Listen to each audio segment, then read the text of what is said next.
Hi guys, welcome to the CAJCS Full Steam Ahead podcast, the Friday Circuit, where we discuss everything related to science, technology, engineering, art, and math. It's hosted by Ved Prasad. Saksham Sood, and we're both high school students in grade 12 studying science right now, and we're both going to be doing computer science in college the next year. Brief introduction about CAJCS Full Steam Ahead. We're a student-run organization in the Cathedral and John Collins School. We do projects, competitions, and basically create a lot of content regarding STEAM, which, as Ved said, is science, technology, engineering, art, and mathematics. We have a coding competition, an online hackathon coming up called CathCon 2021 from August 6th to 8th. Registrations are now open on the website cathcon.cathedralfsa.com. Go there, register, it's completely free, and we have great cash prizes to be won at the end of the competition. Now, moving on to the podcast.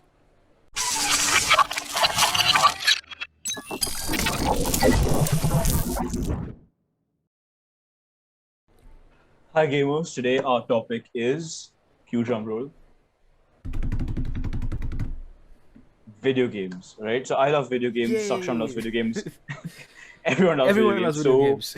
we decided we're gonna go ahead and do an episode about that because it's just really interesting and fun.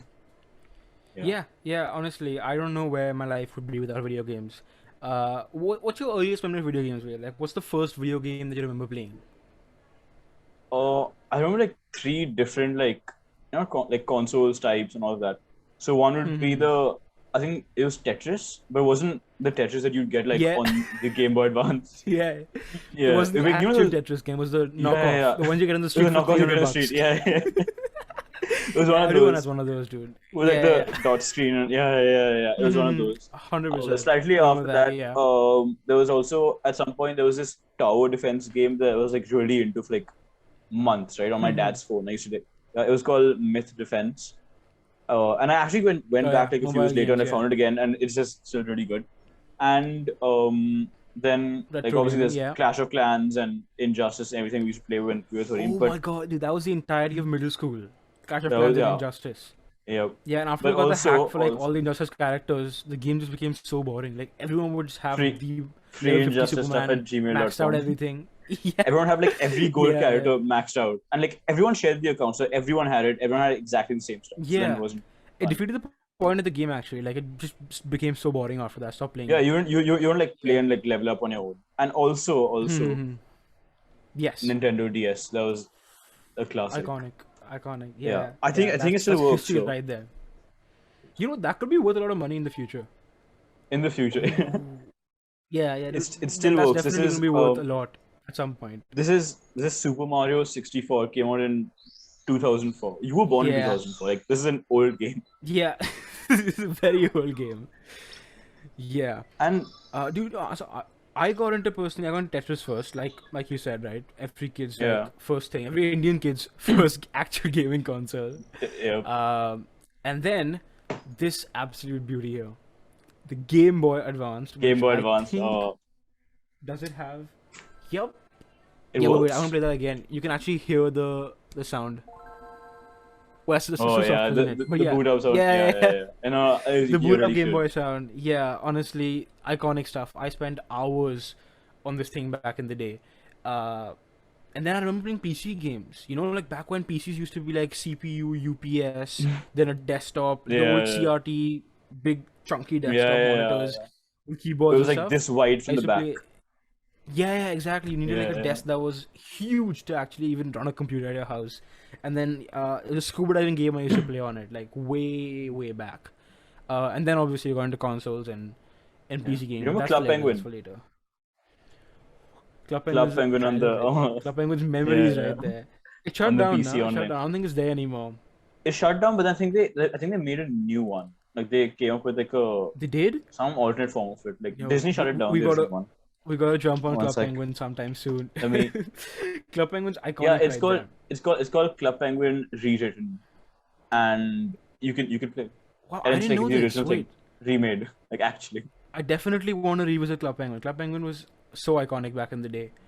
Yeah, I remember like second grade me come back from school, log on to Club Penguin, meet up with my friends, do some secret agent type stuff. Yeah, that was up there. Yeah, 100%. Yeah. Yeah, but Wow. you know what? It's it's so weird because we look at all these old games that we have. We look at this, right, with this little Yeah, tiny 2-inch screen it's and ancient at this pixelated point. graphics. Yeah, we look at Yeah. these cassettes that used to go in. This is F1006. Yeah, that's old. I was 2 back then. Yeah. So we look at all this and we look at modern games today and we see, oh, we've come a long way. Uh, Yeah.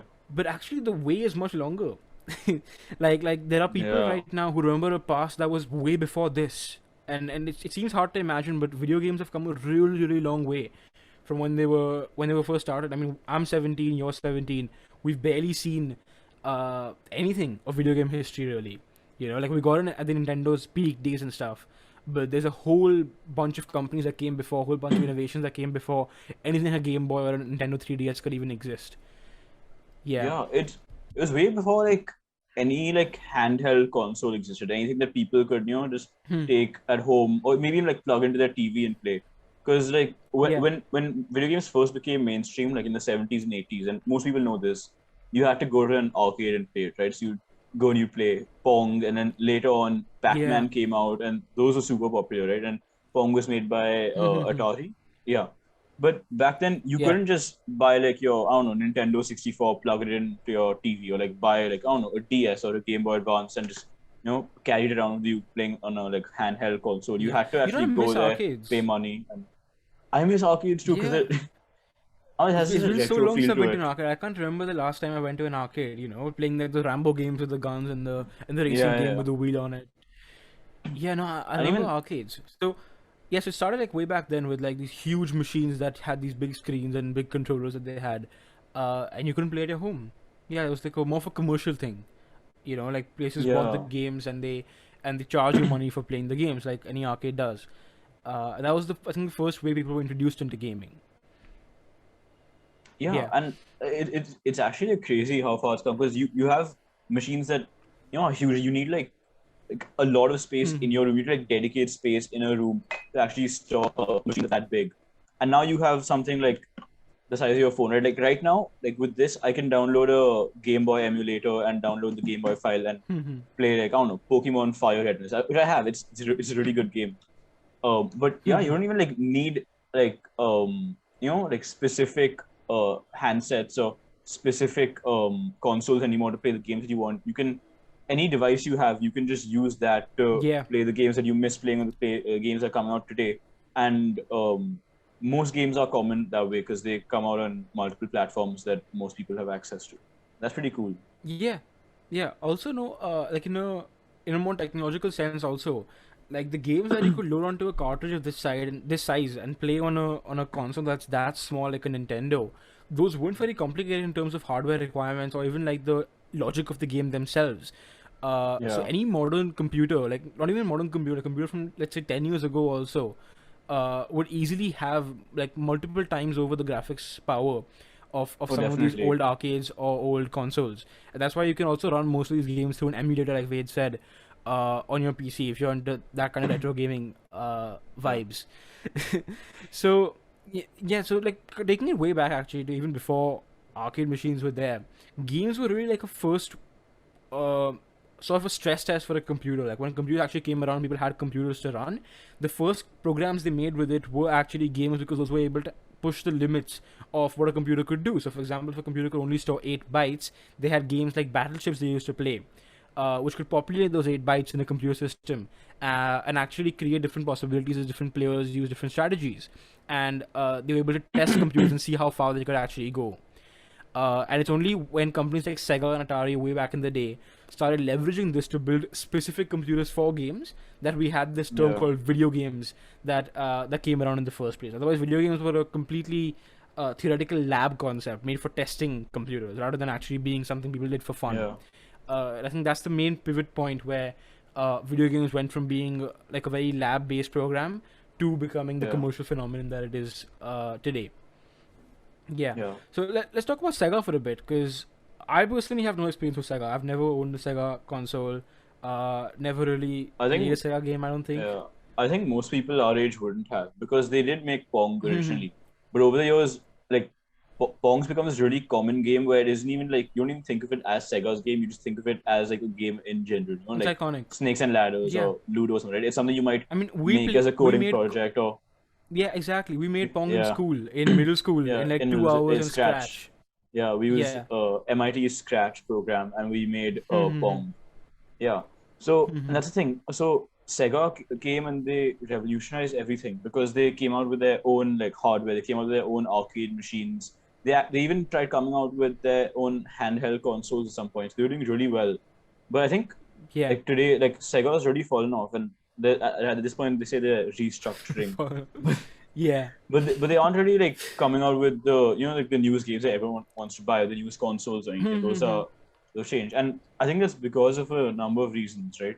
So one, the reason Sega was so big at the time is because their hardware was something that was like completely unheard of, right? Because as Saksham said, you had computers Yeah. with like maybe 8 bytes of memory, and on those computers, the whole point of a video game was just to like test the limits of the computer, right? Like if your video game Hmm. can just use up like all the capacity of the computer, then it's a good test game. That's nice and all. Yeah. But Sega came out with their own hardware, their own arcade machines that were dedicated specifically to playing video games, and that made them like Hmm. successful instantly, right?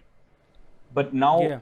like arcades have died off, right? Like Saksham said this literally right now. He said he hasn't been to an arcade in forever, and most people our age Even haven't before the because pandemic, yeah, I yeah, remember going to an arcade when I was very young, but ever since I've been exposed to like at home gaming, yeah. arcades just don't hit the same anymore. Yeah, like modern gaming Hmm. has basically just made arcades obsolete because you have PCs, you have consoles, you have mobiles, you have all of those. So no one really needs arcades anymore. And now it's not, people basically use arcades now for the whole retro vibe, but no one actually Yeah, uses it's become arcades. more of So a like a delicacy rather than yeah, being for mass consumption. It's more of a very yeah. niche side of retro gaming of people who still go to arcades and still own It's arcade less machines. it's less about the game now. It's less about the games themselves, and now it's more about the It's about fact that you're in experiencing a an piece of arcade. history. Yeah, Yeah, exactly. exactly. But also, Yeah, arcade machines were very different compared to computers. For example, like today, you could perform a lot of computer repairs at home as well. But arcades were these huge, yeah, complicated machines, especially back in the day. And if you owned an arcade, like as personal use, which few people did, who like the rich elite people who could afford an arcade at their house, yeah. it was a huge maintenance problem. Like having an arcade running is a 24/7 job. You need someone to continuously maintain the arcade, make sure it still works the same. Components in the arcades die off if they're left, unused for a long amount of time. And because of that, also the popularity of arcades generally died out, which again directly impacted Sega's reign as the gaming champions. Yeah, and also they tried coming out with their own handheld console at some point. Like the Nintendo had the Game Boy Hmm. Advance, DS, N64, all of that. N64. Yeah. Yeah, Sega tried coming out with the Sega Saturn in around Hmm. 1994 in some countries, 1995 in others, but that flopped like instantly. They made almost no money off of it, and it's one of the reasons Sega's really like died off today, right? Another Hmm. interesting thing is Nintendo. Like you look at Nintendo. Nintendo also came out with a lot of stuff in the 90s, right? Yeah. A lot of the initial I mean, part of really the iconic stuff like Mario, Final yeah, Fantasy, Legend of Zelda, games that you can still play today, games that are still coming yeah, out today with newer versions. It yeah, all started with Nintendo. yeah. And like Yeah, those go games on. that they released in the 90s, those like built the foundation for the iconic franchises we have today. Like the one Saksham just mentioned, Yeah. Like everyone knows Mario, right? But it wouldn't Mm. be the franchise it is today if Nintendo hadn't released those first few iconic games in the Hmm. 90s. And while Nintendo had like several of these, they had Mario, Final Fantasy, Legend of Zelda, while they had several like these mega series of some sort, they had These several big of these IPs they releasing. had, yeah. Yeah, they had several of Hmm. these releasing in the 90s. Sega basically just had Sonic, and I mean Sonic is a fairly popular like Sounds pretty character iconic. Yeah. and game today, but that's all they had. They just had Sega, and Sega just had It's just Sonic, a and Sonic. Hmm. Sonic never really measured up to Mario in terms of just as a game or in terms of how Hmm. iconic it is. So they failed to come out with both consoles and games that could really match Nintendo and other brands or companies, and that's pretty Yeah. much why they've died out today. So you don't really hear And anything about the Sega anymore. And the final nail in the coffin was when Sega came out with the Dreamcast, which at the time was a good system, a step in the right direction. Microsoft came out with the Xbox, Sony had the PlayStation 2 coming out, and I mean the PS2 is I think the best-selling Crushed console of all time, everyone. or the second best-selling console of all time. Yeah, it's either the PS2 Yeah, or the PS3. One of them is either the best or second best selling console of all time. And it makes sense because you look at the games that people played on the PS2, right? Like people yeah, built their whole like childhoods off of like the PlayStation 2, yeah. and that's when PS2 the PlayStation, is the best-selling console of all time. yeah, and that's when the Yeah. PlayStation became like super popular, right? So it's like you I can't really remember match playing after that. PS2 games on my cousin brother's PS2. Yeah, PS2 was amazing. PS2 just came and took the market by storm, and that was the main reason that eventually Sega just died out because they just couldn't compete on the hardware or the software fronts. Sony, Nintendo, and Microsoft had like all fronts covered, and they came to compete. Um, Yeah, yeah, so I think this is also a pivotal point where with the Xbox and the PlayStation coming around, stuff like cartridges actually died out. Cartridges weren't they just didn't have enough capacity at this point to run the kind of games that Sony and Microsoft were running on the PlayStation and the Xbox. And you started having CD-ROMs, and yeah, that essentially started off the whole game in the CD concept of buying games. And I've bought yeah. so many games on a CD. I owned a So yeah, PS3 way back when, and I just remember having a whole box full of just game titles stacked, and they were all on CDs, and you had to put the CD in, and you had to make sure it stays clean, can't get scratches on it, hold it from the outside like that, and gently yeah. slide it You had in. one finger on the hole on the inside, one finger on like the No, edge you can't put your outside. finger on the hole. You're not meant to put your What? finger in the hole, with. You're meant to hold Really? it from the outside. That's why you're spoiling your CDs, with. That No, that's I always that's used the to like exact reason. I always put like one finger in the hole, one outside, and you take it out and you like blow on it, so No, that, you no, just like no. get the dust Okay, off of it. that's just wrong. That's just wrong. Like I would never do that. Really? Yeah, no, honestly, you're meant to hold it from the outside. That's why it doesn't get spoiled because you hold it from the edge like that. Like you hold the entire CD, with your hand. Yeah, I did that too. But like I'm saying, like when you when you eject the CD from I don't know maybe your PC or from your console, and it comes out Yeah, and it you just still comes out hold it like from the outside and take it out like that. Yeah. but only like half the CD comes out, so you can't really hold the whole thing. So you put like No, your you hold it finger in from the the side hole. like that and take it out, and then you do that and you pick it out. You only hold from the edges though. You're not meant to touch the CD weight. Anyway, I put my finger despite over there. Vade's bad CD behavior, we move. So I think you had a Wii, right? The Wii is a I had very a Wii. interesting console. Yeah, The Wii is very I love interesting the because Wii.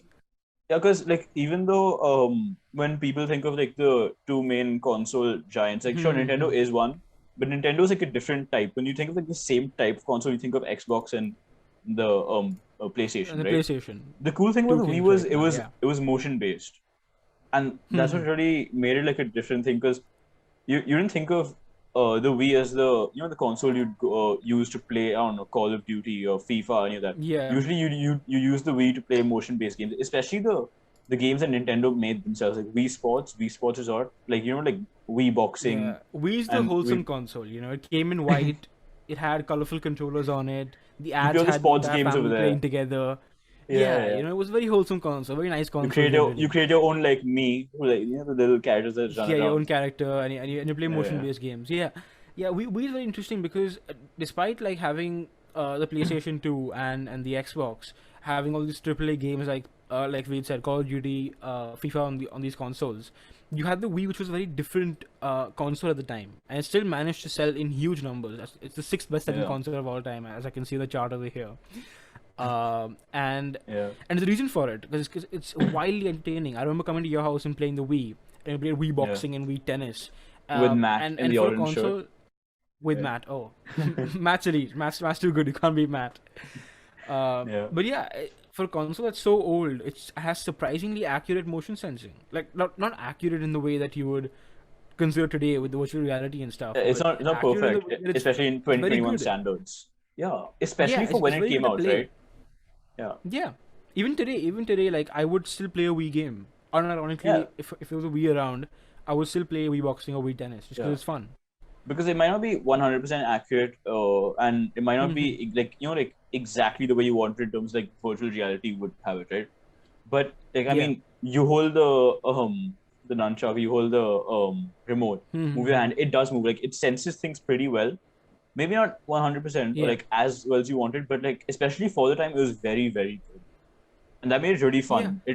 You could like take a break from just like playing games like I don't know, Call of Duty or whatever, where like literally just like pressing button stuff. You could like play like a motion based game. You can you're playing baseball. Yeah. You hold I the think it remote had like the this and fitness just take a aspect swing. too.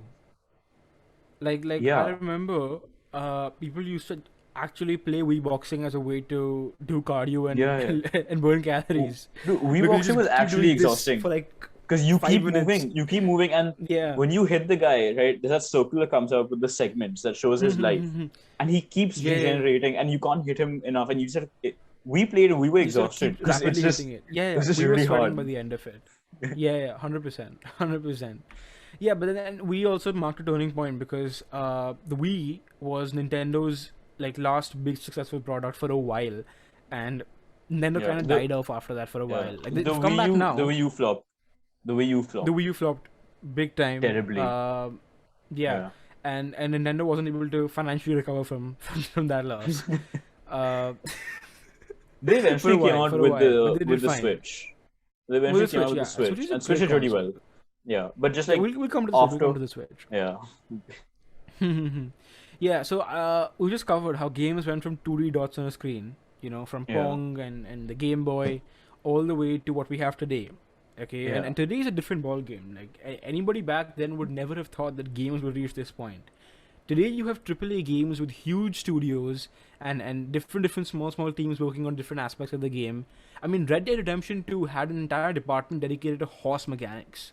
Like an entire team of like 7 developers who yeah. just programmed the Just working horse on in the game. horses. Yeah, Yeah, just the horse. How the horse behaves through seasons, how it moves, the tail, how it gets dirty, gets cleaned, how it talks.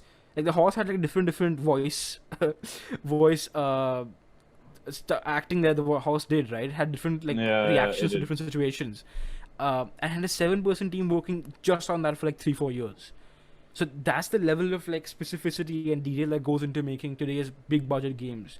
A game like GTA 5 had a budget of $265 million. Call of Duty Modern Warfare 2, iconic game, had a Yeah, $250 million budget. And it's almost like a movie at this point. You've got a scripting department, a sound department, you've got a game mechanics department, you've got a PR department. Uh, and these you kind might of huge argue that it's budgets better actually than have big movies. returns. Yeah, yeah, yeah, Yeah, definitely. I mean, we'll come to that, but like I, we make the whole movie comparison. But like, you can argue that they do things better than movies do. yeah, actually, yeah, there's a lot of crossover as well between movies and games. Legendary composer Hans Zimmer, who's like made some of the best scores in Christopher Nolan movies all over time. Any Yeah, cinephiles watching this know what I'm talking about. He's made some really good scores for movies, and he actually composed the score for Modern Warfare 2. Keanu yeah. Reeves, star of the Matrix, Cyberpunk just great, 2077. nice guy. He was in Cyberpunk. Kevin Spacey, two-time Oscar winner. He was in Advanced Warfare, Call of Duty Advanced Warfare. And you see, there's overlaps happening between the movie industry and the game industry, and it's really fascinating to see, and it's really interesting to see where games would go from here. In fact, it's not only Hollywood people coming into games as well. It's game people who are becoming big celebrities as well, becoming big figures in the gaming industry. You have people like Hideo Kojima, Ken Levine, who have become legendary figures in the game industry just by creating the most boundary-pushing games with thematic and narrative choices that are directly influenced by movies. And we're gonna come to them as well. But it's really incredible to see where the people who make games come from and where they have gone to essentially. Ken Levine was in fact called one of the best storytellers of the decade by the Game Informer in 2010. Yeah. Yeah, And so it's also, dude, if we're talking about the whole how the AAA games have like huge studios and different yeah, departments for things and the different games and all, but it's also pretty cool. The thing that's pretty cool is the time span in which they did this, yeah. right? Because it's not like Hmm. sure they had arcade games in the 60s, 70s, 80s, and that's cool. But I'm saying like we just discussed this, like the DS with its like cartridges and stuff. I was playing on this Hmm. in like the early 2000s, or maybe even like just before 2010, right?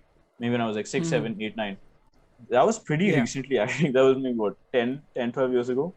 I was yeah. playing Hasn't been that long. like these games. Yeah, it's Hmm. been pretty recent, right? Or even the rip-off version of Tetris that we were talking about, the one you Tetris. can like Yeah. buy on the street. even that was when I was maybe like 5 or 6, right? Those are really, really Yeah. recent. But then, and then, like 10 or 12 years later, we have this, right? We have games with hyper realistic graphics. Like the amount of detail in these graphics, actually insane. You can see the sweat on people's faces. They get actual Uh, actors, like Saksham said, like Keanu yeah. Reeves. You get actors to play characters in your game, and at that point you basically have a movie. Like I remember going to my friend's house, a guy who lives near me, and I played Call of Duty Modern Warfare, but the remastered version, right? The one that they came out Yeah. Oh, several years later, where they redid iconic it. game. Yeah, first of all, Actually, his wait, talking Modern Warfare, we can segue over here for a second. yeah, Modern Warfare was the first like big AAA game I played, and it remains same, one of my top same, games of all time. same. Like Yeah. Saksham played it, and I remember he told me about it, and then I played it, and I think it was the first Call of Duty game I played like Yeah. properly. Same.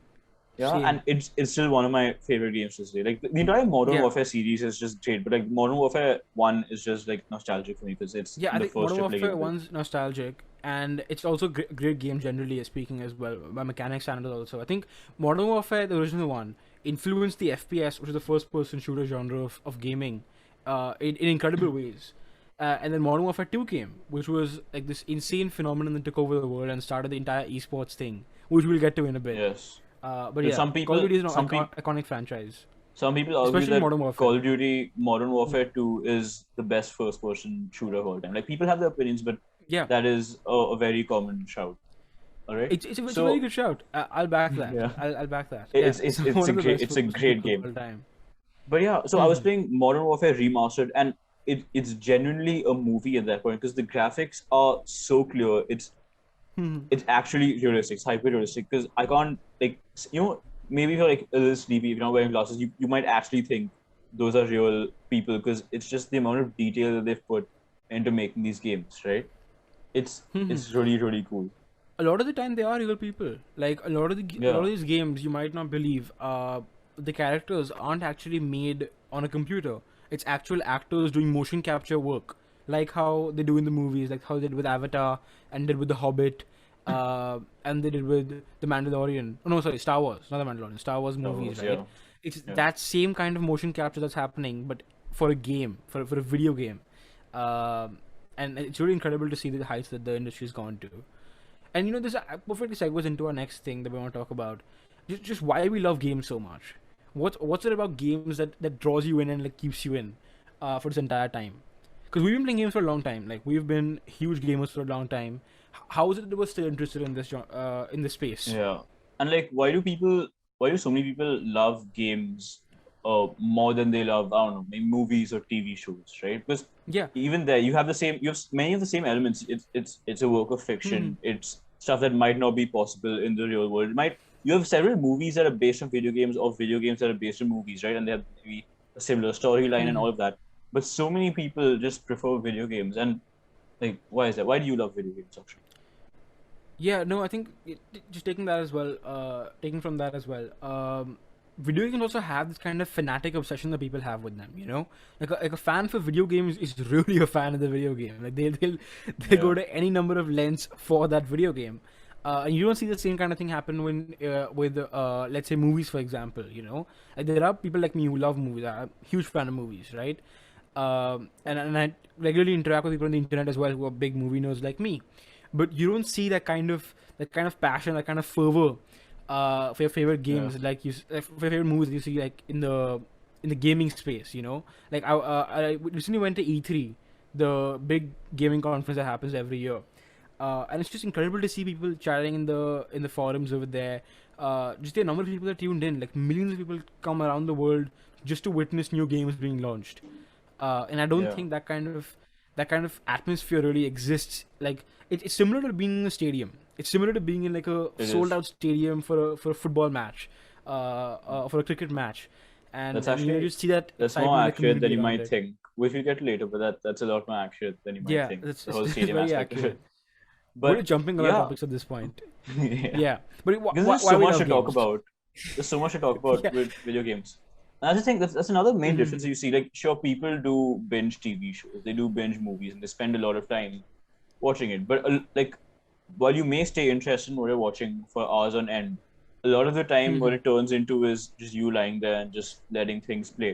With video It's very games, passive. people, yeah, it's very passive. Video games are an active activity. You said that you Active actually have to activity. like do Yeah. it's actually you doing things, so you can control when to stop and when to like start, right? And there the Mhm. decision actually is a lot more important because it's you putting in the effort to like do things, right? To like play Yeah. something maybe competitive or to achieve something. But even then, you Definitely. Yeah. since even though it's a lot more effort to play a video game than it is to watch a movie or a TV Mhm. show, you see people who are like Saksham said, when people are fans or like, of a particular video game, they aren't just fans; they are like fanatics, right? So people spend Mhm. hours on end, just like 12, 16 hours playing video games if they have time, No, even no, if no. There are games that have people have spent hundreds and hundreds of hours hundreds of on, hours. and you won't see the same thing in TV shows. Like Rick and Morty, Yeah, one of my favorite TV shows of all time. Each episode's half an same. hour long. Each season has 14 episodes. That's 7 hours a season, right? Cool. You watch a Yeah. season in like one day. You're binging it. You spend 7 hours on it. Games like The Witcher 3, like Cyberpunk, like GTA Mm. 5.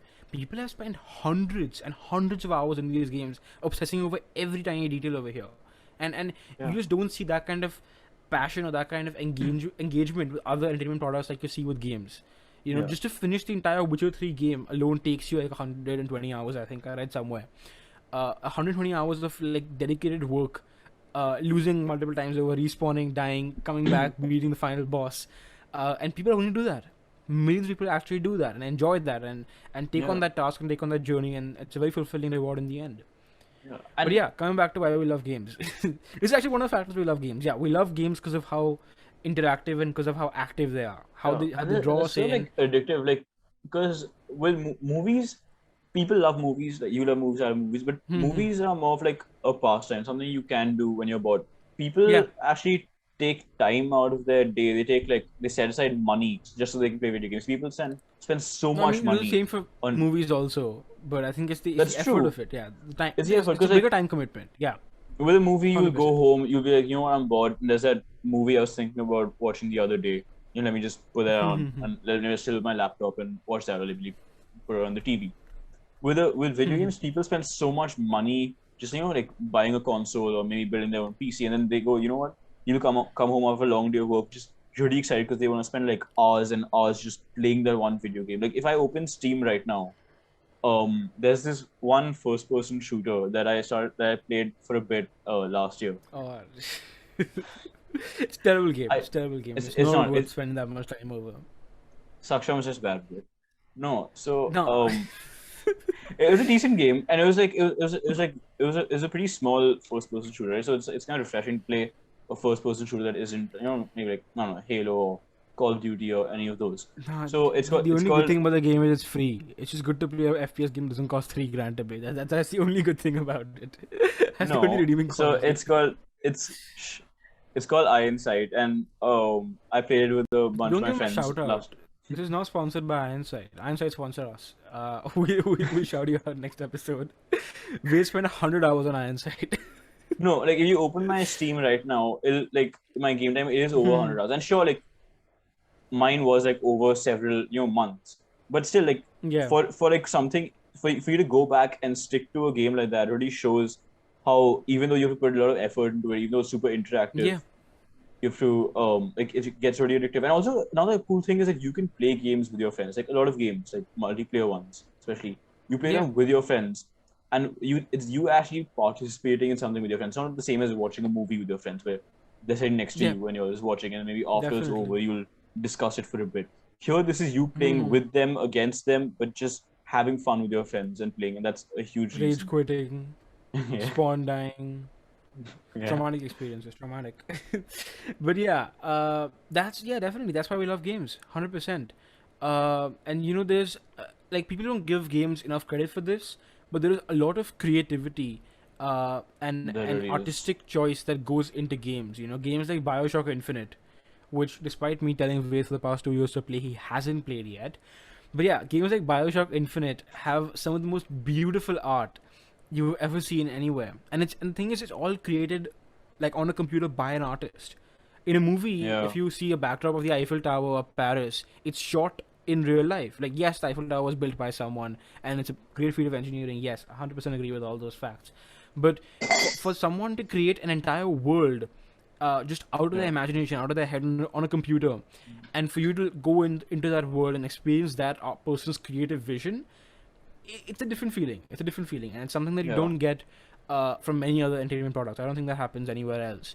Yeah. And I think that's just so amazing, and the innovation aspect of it as well. I mean, no two games are alike, and if you see just how far games have gone. So, for example, Modern Warfare 1, right? The original Modern Warfare came out 2007, I think, right? And that was the Yeah. first game where a lot of new FPS genre game mechanics were introduced. For example, crouching, destructible environments, hiding behind cover, Scoping and aiming, yeah, scoping aiming down the exactly, scope. Yeah. aiming down the scope, yeah, aim down sights. And despite that, when you look at Modern Warfare 2, or look at, let's say, let's go a bit further. Look at something like Black Ops or Black Ops 2, right? Which is another Call of Duty game, same publisher, Activision, same franchise of games. It's two completely different games, and they're separated by what, like 5 years. In a span of 5 years, they have managed to revolutionize the genre so much. In Modern Yeah. Warfare, sorry, in Black Ops 2, you have two guns that you can hold in one hand, right? And you can shoot both at the same time. You can walk on walls, you can fly with drones, you can call in robots to do a bunch of stuff for you. You have multiple endings. And that's the most fascinating bit. Depending on choices you make in the game, your ending in your story missions can be different than someone else, right? And 5 years, So you that's all have it so took. many It took 5 experiences years. packed into one game. Yeah, it took them 5 years to revolutionize that much from Yeah. one game to another. Yeah. Yeah, and there's so much competition happening that game developers are constantly on their toes trying to innovate and find new game mechanics, and that leads to like a insanely good experience for us consumers when we get these new games that are competing with each other, that come out and they do all these new things that we never thought were possible before. Yeah. And I think one Yeah. of the biggest aspects for me and for most people actually, and it's one of the defining things that separates games from things like movies, TV shows, books, and all those, is the fact that here you have the potential for like achievement, and there's a competitive side to it. Because in a movie, you're not doing anything; you're just watching. Here, this is you putting in effort. This is you Yeah, like the reward at leveling the up end, in a way. fulfillment. Yeah. This is you like Yeah. leveling up in a way. Getting better at the game, getting more skilled, spending. I know many people don't like respect video games in that way, where they don't think it takes effort or skill, or you don't like it's not something. It's not really a talent. It's not really. The phrase I use is, I'd say it's you working on your craft, and people will disagree, but I really think that's true, because like Yeah. there's so many games that are so like difficult to like get a hang of and to get better at, but people do Elder that. People Scrolls, spend Skyrim. Yeah. Dark Souls 3, one of like the hardest games that people keep talking about. You Insanely spawn, hard. you die. Insanely hard. Yeah. He's funny. But yeah. Those are the rules. Yeah, but that's the thing. Because it's not you just spending hours just mindlessly playing a video game. It's you spending hours getting better at things, learning what you should change the next time you play that round, or what different strategy you should take the next time you play that level. It's about it's about learning new things. It's about your reflexes. It's about how good you are physically, because your reflexes and your skill when it comes to the game needs to be like top notch, right? Because like any Yeah, new in game, certain competitive games, yes, 100%. Yeah. Like Yeah. CS:GO, for example, Counter Strike Global Offensive, for those who don't know, insanely popular FPS game, very competitive. In fact, Yeah. if you go an international match, you are most likely to die. The fun fact: Yeah. if you start playing CS:GO as like a complete outsider newbie, Stranger. you start CS:GO, yeah, you will die in the first 20 You- games. you're not- the you're minute not- you lost. I remember. You will I get your started playing- first kill like in the 21st game or the 22nd game. You will not get your first kill before that. That's how hard the game is. I remember I started playing CS:GO in March 2020, which is pretty late because like it's been around Yeah. forever. But like I better late than Mhm. so I started playing in March 2020, and I was playing the 15-minute matches. They were technically not Yeah. they weren't ranked, but they were still like better. They're still multiplayer. The 15-minute matches, Mhm. and I don't think I got a single kill in the first like hour or hour and a half of playing. I don't think I got a single kill. It's Like every it's time, insanely hard to win. yeah, I would just like peek around the corner, get shot immediately, like die, and have to wait for the round to Headshot. get over.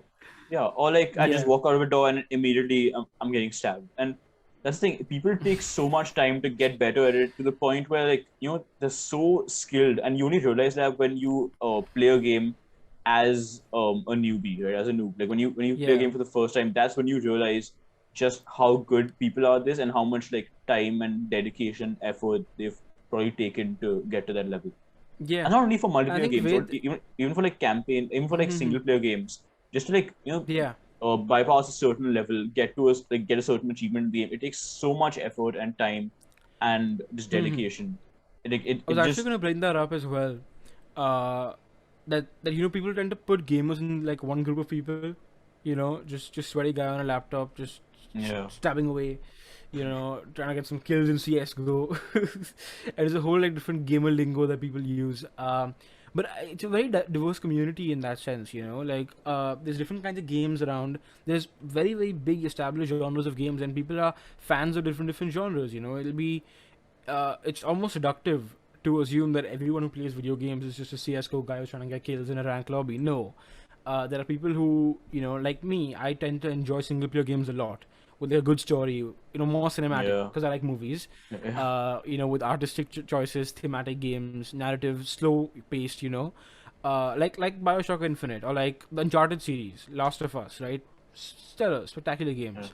Whereas we have a friend who exclusively only plays multiplayer games. Like he refuses to play any single player game because he does Yeah. not get the point of it, which is fine. It's fair. It's up to It's just everyone's his taste. thing, yeah. But like he just Yeah, wants it's to his thing. play either against people online, or he wants to play with his friends. I think it's more play like with his friends. He just really enjoys just calling everyone, getting Yeah. on a Discord server, running Discord in the background while just playing Rocket League or Fall Guys or whatever he wanted.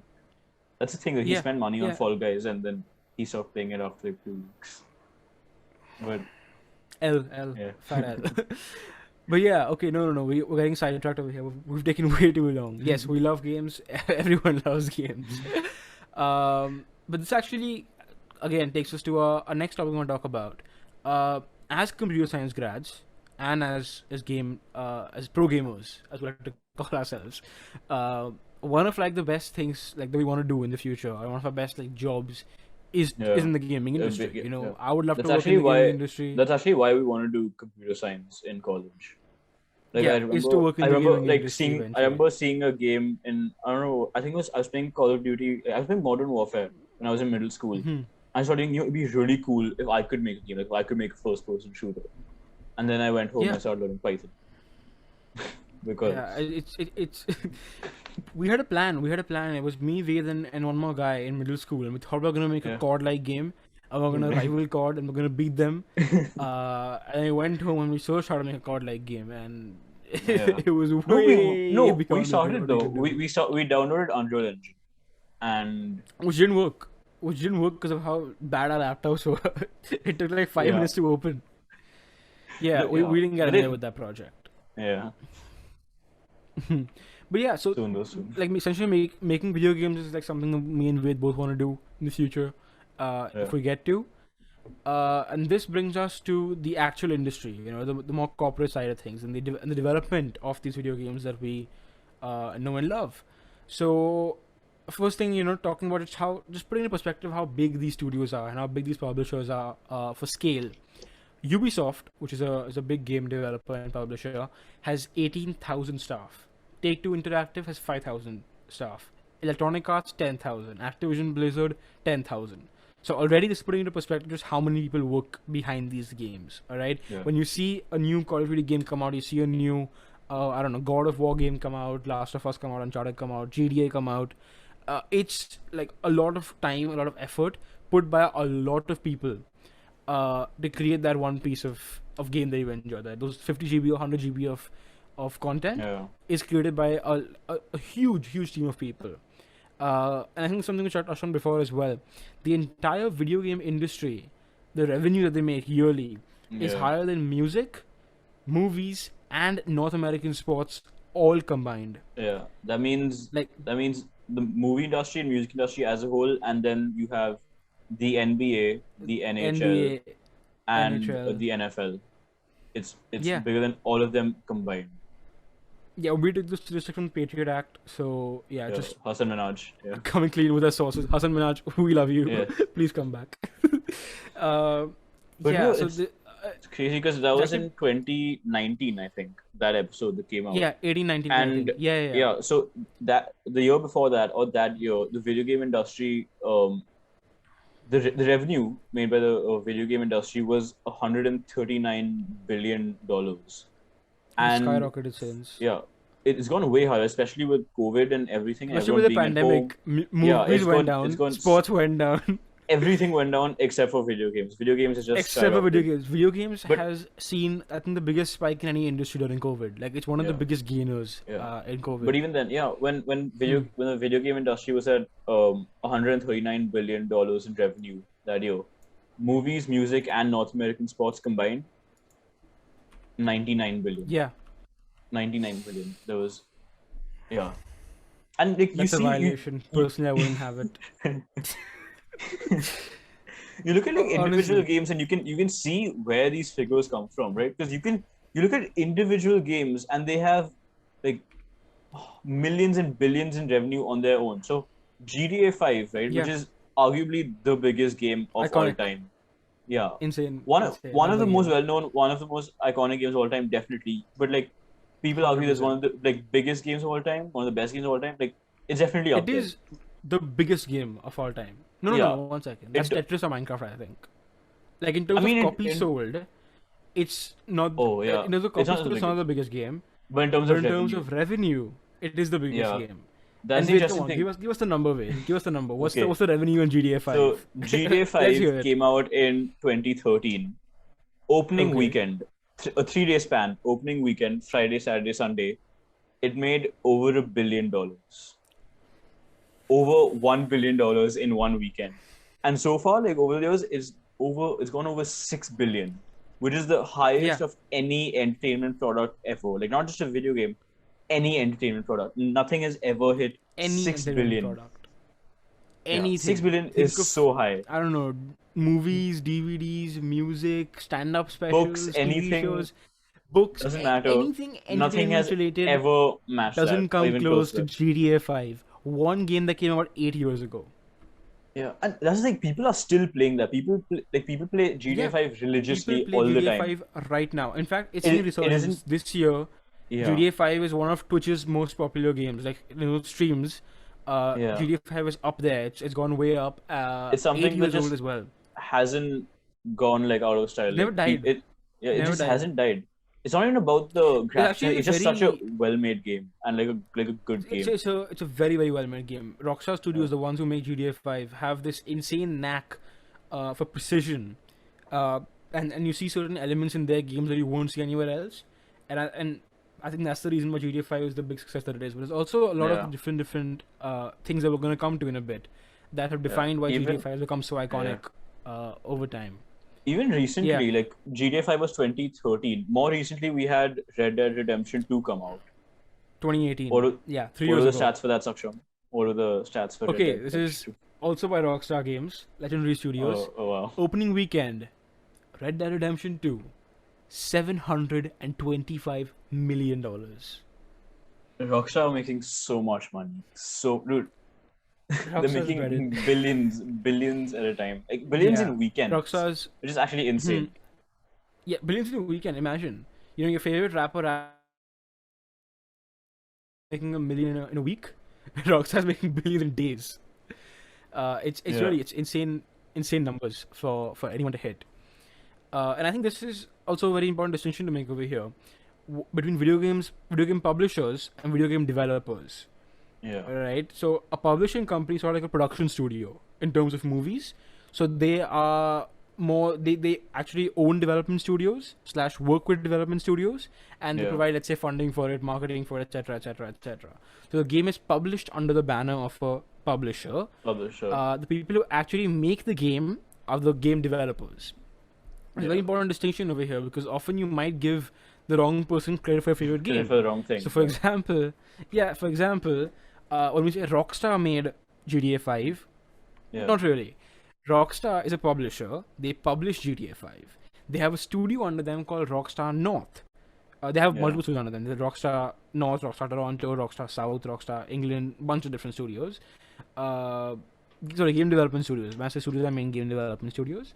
Rockstar North are the main developers who made GTA 5. So it's the people who work at Rockstar North who actually coded the game, designed the game, and finished the product, which then went to like the main Rockstar publisher who then published the game, right? But often, like in Yeah. case of Rockstar, it's like very obvious because it's Rockstar and just Rockstar North.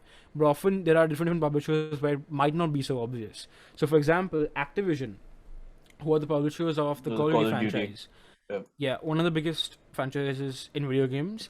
They are the publishers. They actually have 3 studios under them: Infinity Ward, Sledgehammer Games, and Treyarch, who alternately on a 3-year cycle make a COD game each, and Activision Yeah. publishes the game. Yeah, so that's the difference. And then you have stuff like Sony Interactive Entertainment, who's a publisher. You have Microsoft, who's a publisher, who make the Microsoft and the PS5 exclusive games. And you have studios under them like Mojang, like Naughty Dog, Insomniac, etc., etc. So that's like a big distinction between the two. So the developers are the actual people who work behind the game. So for example, with the game like Uncharted, Naughty Dog made the game, but Sony published it for the PS4 or the PS5. Or PS3 Yeah. actually. Uncharted was across all 3 console generations. But yeah. So let's get into video game development. Let's get into the industry. Yeah. Let's talk about how this Yeah. works. Because we've mentioned how like just how successful the video game industry is, like the developers and publishers. We talked about how they're making more money than all those other industries combined, and how like individual games are making billions in revenue. Now, they must be doing something. I don't know, right might maybe the wrong word, but they must be doing something different if they have this Yeah. kind of success. And if you actually look deeper into the video game industry, you see why this happens, all right? Because Yeah. a lot of the times with games, right, they announce a deadline months earlier, like months in advance, right? They announce like a deadline for a certain game, and as the deadline approaches, there might be delays, and the game might not be ready in time, Yeah. and all of those I think things. the gaming industry is like one of the prime examples of where if you hear release date, you more or less take it with a grain of salt. Because Yeah. we've just seen so many games being delayed, like even before the pandemic. Pandemic, of course, because of COVID, jobs are shutting down and workplaces shutting Yeah. down. Almost every game that was due to come out last year has been pushed. Yeah. But even before the pandemic, you would see games being announced and then just Yeah. being You just the release date never being pushed back by a huge margin. GTA And 6. it's almost a GTA 6. Oh god, they never announced. They never announced. You can't blame Rockstar for it. But Uh, yeah, Should but, be but there. you will see. Yeah, you Yeah. will see to a point where it almost like doesn't make sense to announce a release date for a game, yeah, and it's a good reason for it. It's a good reason for it. When you're making a game, it's very hard to predict the timeline. It's very hard to know for a fact when the game's gonna come out. Certain times you think, oh, I'm gonna design this level. It's gonna take me 2 days, right? And it ends up taking Yeah. me 2 months because of Yeah. XYZ complication in the game. yeah. You plan So stuff out in the- advance, and that's great and all. But once you actually get into it, that's where you run into problems and other things that you just didn't anticipate, and that's where the delay comes from. Yeah, exactly. Like this is only the development process actually. We're only talking about coding and actually designing the game and making it on the game engine.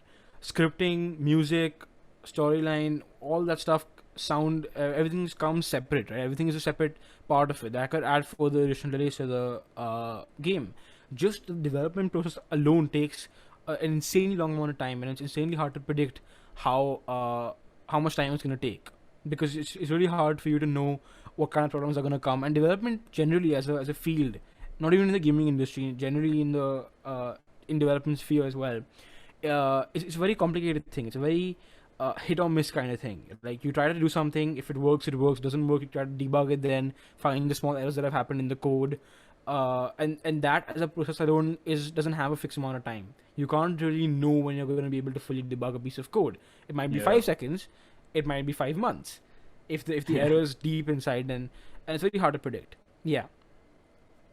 Yeah, so that means they have to rely on like unorthodox methods to make sure the games release. They don't always manage to do it all Unorthodox the is time. a generous term. It's a very generous term. No, they have to rely on other methods to make sure their games release either on time or with like a delay that's as small as possible. Reasonable. Because like if I announce Yeah. that I'm releasing a game maybe tomorrow, right? But then I release it 6 months from now, people are not going to be happy. But if I release it maybe a week late, Yeah. that people might be fine with that, right? So Again, no, what a just to lot, cut in over here for a second as well. yeah, Like just as to what we said before as well. Games don't have fans; they have fanatics, right? So yeah, when you announce people take this something to very these seriously. fans, it's very serious, right? Those people are coming for your throat if the game doesn't come out, quite literally. And any delays cost them a lot of money and also makes the studio lose their reputation that they have with the gaming community, which arguably is Yeah, one of the studio's biggest things. I think we're gonna get into this later on as well. A studio and its founders' reputation and the people who work there's reputation can drive or can make or break a game or can make or break a studio, right? yeah, their Because of how the sales. community perceives them. Yeah, Their reputation, how the community thinks about them generally is a very big factor, especially because the reason this industry works is because the passion of the fans, which is a very fickle thing. It can change you as the wind blows. Cyberpunk 2077 last year, which got delayed extensively, it was to a point where the fans were sending death threats to the employees who worked at CD Projekt Red. Just as an yeah, example, this is the level yeah. of pressure that And when these it came studios out, have to release their games on time. the game was extremely buggy. Like Yeah, several like key features just didn't work, and people weren't happy at all. very glitchy, and people After hated the it. especially after the delay, right? Like first of all, you release Yeah, the game like really, really late, and then it just doesn't work. Like a lot of it, people it were doesn't work. so Yeah, angry. CD Projekt Red got sued multiple times over. They lost billions in their stock market cap, all because of the gaming community's. Essentially, CD Projekt lost all their goodwill with the gaming community. Yeah, And no one liked them anymore. And because of that, no one wanted to buy their games. People didn't want to purchase season passes, DLCs, etc., etc. And it was a terrible rollout for what was actually a very good game. Actually, like I think Cyberpunk 77 is a very very good game, and it's a very innovative game. It's a shame that when it came out, no one liked it because of just how buggy it was. But yeah, yeah, again, we digress. But just to paint a picture of just how much pressure is there on these studios to deliver their game on time. yeah. So since there's so much pressure, a lot of the time, developers basically resort to whatever they have to do. They resort to Yeah. basically anything in order to release the game on time. And this ends with like the developers, like the specific developers, like each person working in Who's writing human the code conditions for like very, very long hours, right? So because for a very long the time dev as well, very long hours yes, for months on end till the months on release end, date is because met. if I have a game releasing 3 months from now and I know that it needs maybe a year of work on it, what I as a developer will do, like what most developers do is they take they take their individual software developers, script writers, everyone, and they make them work for maybe like 16-hour days, 18-hour Yeah, days every single day. Like people don't go home to see their 20-hour days. families. Yeah, People have health complications. People just suffer so much, like mentally and physically. And it's not even like they're getting like compensation for this. Like a lot of the time, they don't get any extra pay. yeah, Um, they don't get like special benefits. They don't really get anything out of the equation. The only thing they do get is to keep their job, because a lot of the time if people are like unwilling to put in this time, it's actually called crunch time. So don't forget, it's called crunch time, and it's basically yeah. the Like just like that makes you think, right? It's not just one studio. It's not just one company. It's not just one yeah, game, or it's not just it's a one game trend. that went bad or like that has got delayed severely. It's a trend. It's a trend to a point where the gaming industry has a term for it called crunch time. The fact that they have an actual term to describe this kind of work conditions shows you just how prevalent it is in the industry. Yeah, Yeah, because you're someone who's working as a software developer. You're writing like extremely complex code. You're working on like the script, on graphic design, on so many different things that take so much skill and are so complex. And you're doing it for 20 hours yeah, at a stretch, minimal breaks, no extra pay, can't see your family, and you get what, 3, 4 hours of sleep in the middle. You're basically living at the office at that point, and it's really, yeah, really hard. The games that we enjoy as fans are made with literal blood, sweat, and tears of the yeah, developers, and it's yeah. basically just It's this true. pattern of people getting exploited because of one, the developers' greed, obviously, but two, also because of the passion of gamers. And that sounds bad. It sounds like we're blaming the gamers. We're not blaming gamers. It's just that the developers are so like money hungry and they don't want to like disappoint the gamers Yeah. because of that they resort to anything like stuff like this. They resort to crunch time in Yeah, order to meet no, I don't deadlines. think. Yeah, I think it's not. See, I think anybody who works, just again, just my personal opinion, Yeah, anybody who works at the top like corporate positions in any company for that matter, a company's main job is to make money.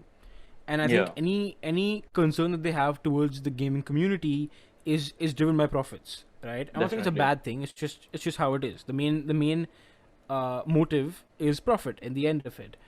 What's so different is the people who work on these games, the actual developers who are coding the games, are incredibly passionate. These guys, like, Yeah, you would only work in the gaming industry if you loved games, right? If you actually enjoy games, you're a fan, and that's why you want yeah, to produce and give back to the fans what you have made, right? These developers yeah, work on their games with insane passion just to show their fans what they can do. And this is like, it's a common trend. You'll see developers on Twitter, on Reddit, talking about their games in a very passionate way, and you can tell that they really like their games. You can tell that they're really proud of what they've made over here. And the fact that they take time out of their jobs to answer fan queries, interact with fans once the game is released, and ask the fans what they thought about it, it shows you how much they really care. And this attitude of the developers is exploited by the top ranking officials with crunch time, which honestly is a horrible thing that it's a horrible happens in concept. the industry. And it's actually something that drives a lot of people away from working in the video game industry. Like Saksham and I, like we said, we only want Yeah, to take like we originally like got interested in computer science, in programming, and all of that because we just love because video of games so gaming. much. Yeah, but then you see something like this, and it's enough to make most people just turn away because it's not just again, it's Yeah, not just one developer. It's a trend across the entire industry, and you just know that if you go and work at a major developer who has like a deadline coming out for a game, you know that you're going to be putting in crunch time, and there's nothing you can do about it. Right? And yeah, it's not just the developers who are already working at the company, right? These companies like the developers as companies hire people like maybe like a few days, few weeks, few months before the deadline, before the overwork deadline. them Just overwork them just mass like they do hiring. yeah, Yeah, mass hiring, overwork them like they do with the other software developers, and then they just and fire then them dump with them. no Yeah, compensation or anything. it yeah. it's extremely unfair and cruel on the part of the It's very developers. And exploitative yeah, environment. And I think this segues into microtransactions, which I want to talk about for a second over here, because it's really like an important part of video games, and the reason why GTA 6 makes $1 billion and Fortnite makes $1 billion, it's not all and is game still sales. relevant today.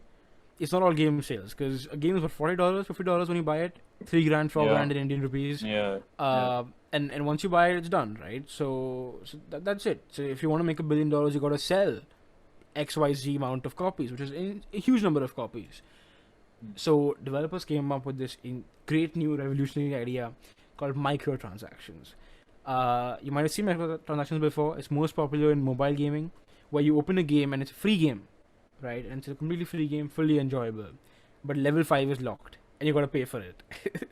yeah, And there's certain skins in the game that you gotta pay for. There's certain dance moves in Fortnite if you want, you gotta pay for. There's certain yeah, cars in the game that are slightly better than the car you have right now that allow you to be that level, just slightly better, right? That are like insanely that you really need to actually go ahead in the game and progress in the game, but it costs you $5 to buy that car. I think EA is is one of the biggest, most memed corporations yeah, of all time because of their yeah, microtransaction model. yeah. Because almost Especially with everything in an FIFA. EA game, especially FIFA, Yeah, yeah, almost everything is pay to win, right? Oh, okay, I say yeah. pay to win. Like, you can win without paying also, but it's not going Technically to you be as can, enjoyable as but paying to win. yeah, but like if you wanna like in FIFA, if you wanna win, you need to have if you're building your own team, right? Yeah. There's FIFA Ultimate Team. You're building your own team, so you get the individual cards of the different players. You want to get the best cards you can. You want to get the gold Yeah, players who have like the highest no ratings one's playing possible. for XYZ bronze player. You want to get Ronaldo on your team. You want Yeah, Ronaldo. You want exactly, Messi. exactly. But like you're gonna take so many like hundreds of hours of playing to get like to earn that much money to like to earn that much in-game currency to spend on Be able a to pack. afford. Yeah. Yeah, to either buy a specific player or to buy a pack that gives you like a random player of like a certain standard. So what people do By the instead is time you they have just the player, the next FIFA's already come out, and your player means yeah nothing now. yeah. So what Yeah. people do instead is they spend they spend like real money, like real hard-earned Real money cash. on Cash money. yeah on in-game currency, and then they then use that Yeah. to buy packs or to Buy the buy game. something that will help them win the game. That's the whole like freemium model, right? It's a free game Yeah. technically. Like okay, not all like FIFA doesn't follow the freemium model, free, yeah, but a yeah. lot But of other like I'm games do. saying, like Yes. Clash of Clans, for example, right? It was huge like a few Yeah. years. People still play it a lot, but we played it like a few years ago, and it followed the freemium model where the game itself is free. You can download it, and technically you can play like Play the you entire can game for play the entire free game throughout. for free without spending a single rupee or single But cent or you'd have whatever. more fun if you actually spend money and get gems. Yeah, like it'll be so much easier for you if you just spend like 10,000 rupees on that the biggest pack of gems, so you can just like upgrade everything instantly and build Yeah. everything instantly and just level up your entire base. It makes things so much easier if you just have money to spend.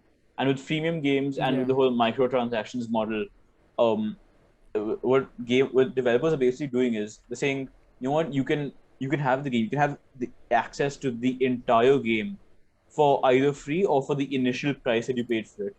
But then the whole Yeah. time there's this little like carrot that are dangling in front of your face, because they're saying, if you just spend this amount of money, you could be so much Yeah. better, so much quicker. Exactly. Yep. And And I it's so think tempting yes. to people that they end up spending their hard-earned money on it, and that's how games continue to generate like profit over time, over the years, because Yeah. people As a made that business initial model, it's purchase. Yeah, genius. yeah, as a Yeah. business model is genius Initial because you made that purchase. initial purchase was long ago, but over time, even though you already have the game, you're still spending more and more money, and the game Yeah. developer is still making that money, and it's pretty So in the smart. end, finishing a $40 game may end up costing you hundreds of dollars. Yeah, But now this microtransaction model ties into the workplace environment as well. It makes it way worse actually. Because of how lucrative microtransactions are, almost every game you see today has microtransactions in it. To some extent. Alright? The problem with it is microtransactions require updating. Right? Like there's only so many items at launch. You need to have yeah. more items, you need more cars, you need more skins, you need more dance moves, you want more guns in COD, for example, right? Yeah, you need to And come up that with like items that are specific to the time, right? If it's Christmas, like you may come up with a Christmas event with Christmas theme specific stuff. Christmas themed Yeah. items that the player It's can buy, almost like and fashion. yeah, Yeah. go on. Yeah, so it's like, for example, if a Rick and Morty and Fortnite collab happens, you gotta have Rick in the game, you gotta have Morty in the game. If an Avengers collab happens, you gotta have Iron Man and Captain America in the game, and these are all paid extras that you can purchase. The problem is when you gotta constantly update the game and constantly introduce new items, that goes to the developers. They're the ones who are developing the actual game, and they're the ones who have to work extra to add those features. Now that creates a problem because updates need to happen regularly, developers need to work regularly, but there's so many updates happening for not enough developers that the crunch time virtually never ends. It's Yeah, almost like a constant crunch time for them to keep up with the you're right, microtransaction business model. Right. right. So although we celebrate GTA 5 and so I'm not, again, I don't know if Rockstar does this or not. I don't know how bad crunch time is at Rockstar, but we celebrate GTA 5 making $6 billion and being this flagship representation of the gaming community and games in general. But it also comes at a cost. It also Yeah, comes at the cost of these developers that we don't really realize most of the time. right. Because crunch time as a concept only lasts till the deadline, but with microtransactions, you keep There is no inserting deadline. new deadlines into the process. Like you always need Exactly. to add new content by a certain date. And once that's up, there's content you need to prepare for the next release or the For the next next update. date, and the next And that date, just and the keeps next going in update. this cycle that never ends, and people just have a terrible time, like the developers. Yeah, But and it's so like it's so the cycle is so weird in a way that the most passionate people are the ones who get it the worst, right? yeah, So the like most quick exploited ones in example this again. system. Yeah. So not only developers, even high level officials. For example, Ken Levine, who we talked about a while back, the best storyteller of the decade, 2010. He worked at his own studio. He had his own studio which he controlled and ran for the most part. He worked on Bioshock Infinite, right? And he's a really passionate guy. He's made some of the best games of all time. Really influential, iconic, creative individual. Bioshock Infinite, one of my favorite games of all time. He actually closed down the studio and left after Bioshock Infinite came out, despite its huge success, huge sale numbers, critical acclaim, 80 plus awards won. And the reason he cited for leaving the game was that because the development of the game had taken a huge toll on his health and personal relationships. He's not a developer. He didn't actually work on a computer and code the game. He was a higher level official, but because of his passion towards the game and because of his creative vision that he had for the game, just directing everything and making sure everything worked from a higher official standpoint also, essentially took the life out of him. Took so much away from him that he just left game development, closed down the studio, and didn't want to work in a similar environment again. And it's kind of counterintuitive. The most passionate people are the ones who get it the worst. That's a really sad because part of about the game development. gaming industry, right? Which is that no matter like how high you are, like no matter like whether you're a high level executive or maybe you're a software developer or like what part of the company you're working at, if you're someone who's passionate about the game or someone who's passionate about the industry, you're gonna like take more time out to ensure that things work well, to ensure that it's something you'd like to play, so that other people would like to play. You just put so much extra effort and time and dedication into it, Yeah. and that ends up with you getting hurt. That ends up with you being the one getting exploited or being the one who just has a really bad You time in suffering in terms the of like end. mental, physical health, relationships, all of that. And Yeah. the ones who are just in it for the money, or maybe like a vice president who's joined the company from another company and he's only got the position because of the experience and he's only here for the money. He doesn't really have any experience with video games. He'll do his job. He'll like pass down orders, take them up. He'll do whatever an executive would do. Won't really take any interest Yeah. in the project itself. And at the end of the day, he gets paid. His company looks fine, and he doesn't really stress about anything. And that's something that's really, really messed up about the industry. Yeah. 100%. I think the process of making a video game just inherently is so labor intensive. It takes so many hours upon hours of coding, debugging, designing, sound, adding stuff to it, removing stuff from it. It's so labor intensive that it leads to exploitation in a way, right? It almost like lends itself to it because the process is so hard. People have to work hard because they want to make sure it becomes perfect and it's a work of art. They work even harder. Executives make deadlines for it. They make them work even harder. And they don't get compensation for it. So it's a very sad truth of the gaming industry that I think not many people are aware of. But like people are slowly getting to know about it. Stories are coming out about it, and gamers like us, fans like us, are becoming more aware developers of what goes into making a game and just how bad the conditions are really. Yeah. But now moving on to a slightly more upbeat topic. Something really fun now, which is really interesting. Esports. Actually, esports. Yeah, competitive gaming. Now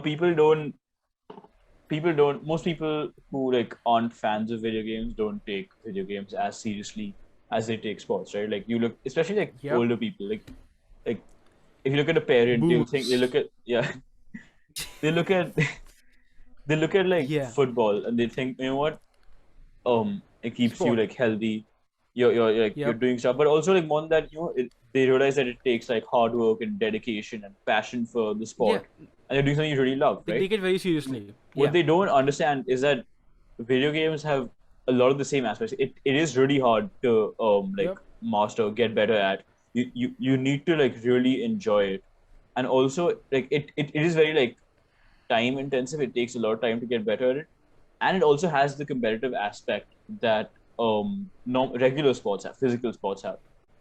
And because video games have similar angle to it, we have esports, which is competitive gaming, and it started out electronic sports. Started out way smaller. Right? Esports? Yeah. Started way smaller years earlier. You'd have like small tournaments, small competitions between people where they play against each other. It's gotten huge. It has gotten so big today, and it's only getting bigger. Esports is every teenage guy like us, like just our perfect dream.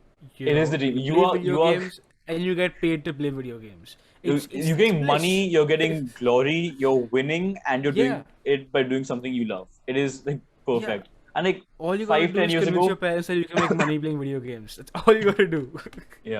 Which most people can't do. Which most people can't do as of today. Maybe it's getting easier day by day, which most people can't do.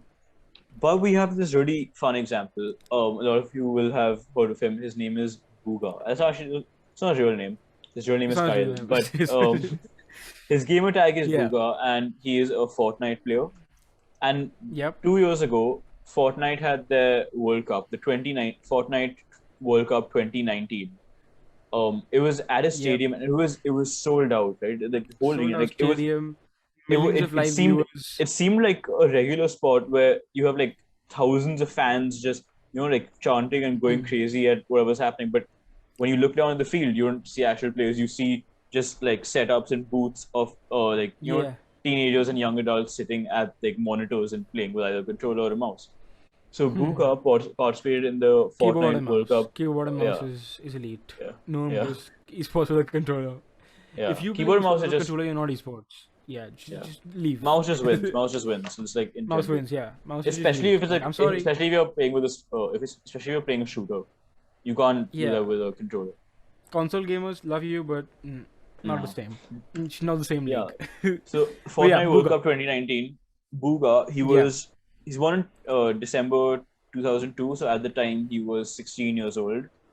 He came Hmm. first in the Fortnite solos event at the Yep. World Cup 2019, and he won And he won a prize $3 million. $3 million. off of playing Fortnite. Yeah. Yep. But that's the Respect. thing. Mad respect. I've seen an interview. Mission pass. Respect plus plus. I think he went Yeah. on one of those talk shows. I think it was Jimmy Fallon, right? Uh huh. And Yeah. he talked about how when he like a few years before that, right? When Hmm. he won his first esports tournament. I don't know if it was Fortnite Hmm. or some other video game, but he won his first esports tournament, and he got $100 from there. And it was just $100, but at the same time, it's $100 you got by doing something you Playing love and video playing it games. competitively. And from there, Yeah. he started playing like Fortnite, and he started playing it every day. He joined a team, like an esports team, and then he made it to the Fortnite World Cup 2019, Yeah. It and was a from real there thing. he made millions, and that's insane. Because Hmm. and also like it also shows you like just how much work you have to put in. Because in that interview, he was talking about how like if it His isn't a finger school day, workout. yeah, if it isn't a school day, like if it's over the weekend, he'll get up a little late, and then Hmm. he'll maybe eat something, shower, all that, and then sits Yeah. down, plays Fortnite. He plays it religiously, and he just puts in so much, like effort Yeah. and like just hard work into getting better at the game. And that took him to a level where he Hmm. could win millions by playing a game he loved. And I think that's a By really playing cool thing. Fortnite. Yeah. Yeah, No, I think. Yeah, I think it's a very interesting way that how video games became an industry first. Never yeah, used to exist, became this multi-billion-dollar industry, and then yeah. video games just spawned off like sister industries like esports, right? Which have It's again moving now so become fast. It's billion-dollar moving so industries. fast, like faster than anyone Yeah, would have thought. it started off with YouTube videos, right? YouTube back in the day, Modern Warfare, Kill Cam, Kill Cam compilations with Face Clan and Vicstar 123, and Zerka, Yeah. yeah, Josh Yeah, or Zerka, you'd be watching uh, PewDiePie's like Minecraft streams or his horror games or yeah, anything else that yeah, he's playing. exactly. Yeah, KSI, and Deji's horror streams, horror game streams, yeah, or FIFA. yeah, Yeah, it yeah, started off with them posting like gameplay clips, commentating over it, and basically building a fan base from there on. To then companies having a look at it, saying, okay, maybe there's some potential over here as business moves, and then yeah, those companies putting money into it, organizing FIFA tournaments, FIFA World Cups, Fortnite World Cups, Counter Strike, CS:GO World Cups, Call of Duty World Cups. And then these same players who were on YouTube, like Face Clan, who started way back when, formed a team, Face Clan, uh, and sent teams to these events. And they sent teams, and teams won. They won money, and actually became like a real big thing, right? And we're seeing for the first time like esports being recognized instead of being this fringe community of YouTubers and fringe community of fans who watch esports, actually becoming like a very real thing. ESPN, which is like leading sports broadcasting network, magazine, etc., recently had Ninja on its cover, who's a gamer, Twitch he's a streamer, gamer, one of the best and in Fortnite back he's in the day, arguably the biggest and most well-known Fortnite most well streamer known, there hundred is. percent, 100%. hundred Yeah, percent. He's been on talk shows. He's got a deal with Adidas to make his own shoe. yeah. Like He's got see, so many. He's got these are Adidas, Uber. He got this Red Bull front page of ESPN, front page of front page of ESPN, and ESPN, the cover of ESPN, yeah, that's huge cover or for front page, esports. It's huge. yeah, Cover, one of the cover. two. Yeah. cover VSPN, exactly. That is And you know, huge for like esports. you look at Michael Jordan, right? He has a shoe with Nike. You look at Yeah. Kobe. He has a shoe with Nike. They are basketball athletes. Ronaldo, shoe with Nike, right? Yeah. Even Adidas, I think, has some athletes. Who does Adidas have? They Messi. have a few athletes. Yeah, Messi, exactly. Messi, shoe with Right. Adidas, and now you have Ninja, who's a gamer, being Yeah. considered to be an actual athlete, an actual esports player, and he has Yeah. a shoe with Adidas now. Yeah. Like it's so crazy to think about it. Yeah. That Ninja would now be considered an athlete. Yeah, he's an athlete now. Yeah, he's on the cover of ESPN. He's won tournaments. He's won money with it. I got a shoe that he does. What And more it's do you want from an athlete? I'll show you what more he can get because Okay, Ninja was primarily streaming on Twitch, right? Like he uploaded some of which is his the best biggest. clips. Yeah, Twitch is the Yeah, biggest which is the streaming biggest gaming platform in the world. platform. Everyone Yeah, streams for on gaming. Twitch. Yeah. Yeah. So he streamed on Twitch primarily, and he also had a YouTube channel, but he just Oh, upload he like was Twitch's compilations biggest of streamer. yeah. When he Twitch's was biggest streaming stream. on Twitch, he was Twitch's biggest streamer, like Yeah. number one. Yeah, So yeah, he'd upload like compilations of like some of his on best YouTube. clips on YouTube, but like the majority of his Mhm. streaming was done on Twitch. But then Yeah. Microsoft, right, to promote their gaming streaming platform, which is called Mixer, offered him a At the deal. time. And Yeah. yeah, and at the time, like before the deal actually took place, there were rumors about it being in the region of $100 million or whatever. And then when he Yeah. actually signed it, then it came out that it was actually worth around 30 million. But still, Microsoft gave him a It was deal somewhere between of 30 around to $100 million. yeah. Microsoft gave him a deal of somewhere in the region of 30 to $100 million, so that he never streams on Twitch again and instead And only streams on streams Mixer. exclusively on Mixer. $30 Yeah. million. And the best part about this, like the best part for Ninja about this, is that he signed that deal in August 2019. 2019. And Yeah. and then Mixer shut down Mixer shut on down in 11 months. July He kept 22nd, the money, 2020. Yeah. secured the bag, went back to Twitch. Yeah. And now he's streaming on Twitch again. He spent less than a year streaming exclusively on Mixer, made over like somewhere in the region of 30 to $100 million just from going exclusively there. And then the contract was then null and void as soon as Mixer shut down, and now he's gone back to Twitch. Just to put into perspective, like with his Red Bull sponsorship, his Uber sponsorship, whatever it is, right?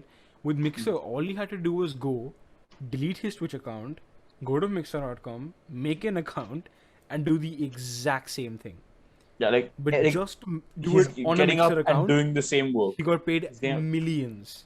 He's doing it Yeah, like it's doing the same work every day. He's getting up, recording the same thing, uploading. He's still doing it all independently. Like he doesn't have like a boss or someone telling him what to do. It's not like the project he's working on or whatever has changed, right? It's literally getting up the and exact same thing. doing the exact same thing. It's just that when you upload the clips, different website. That's all. And Yeah, for that, that's it. 30 to So much $100 million. $30 to $100 million. Yeah. Nuts. And he was like, for a while he was the face of esports. He was like we said on the cover of He was ESPN. the biggest Face Clan. Yeah. Face Clan was on the cover of One of the Sports OG Illustrated. Sports Illustrated. Yeah, recently, like I think a couple of weeks ago, Yeah. the OG gaming organization, Yeah. not the OG, like one of the OGs, recently was on the cover of Sports Illustrated. Yeah. These are legit athletes and legitimate teams that are counted as athletes, and And it's like a esports is a very, very real thing. And esports Yeah. is like a And it's full-time job, right? Like, because right now, Yeah, it's a full-time job. You have training facilities.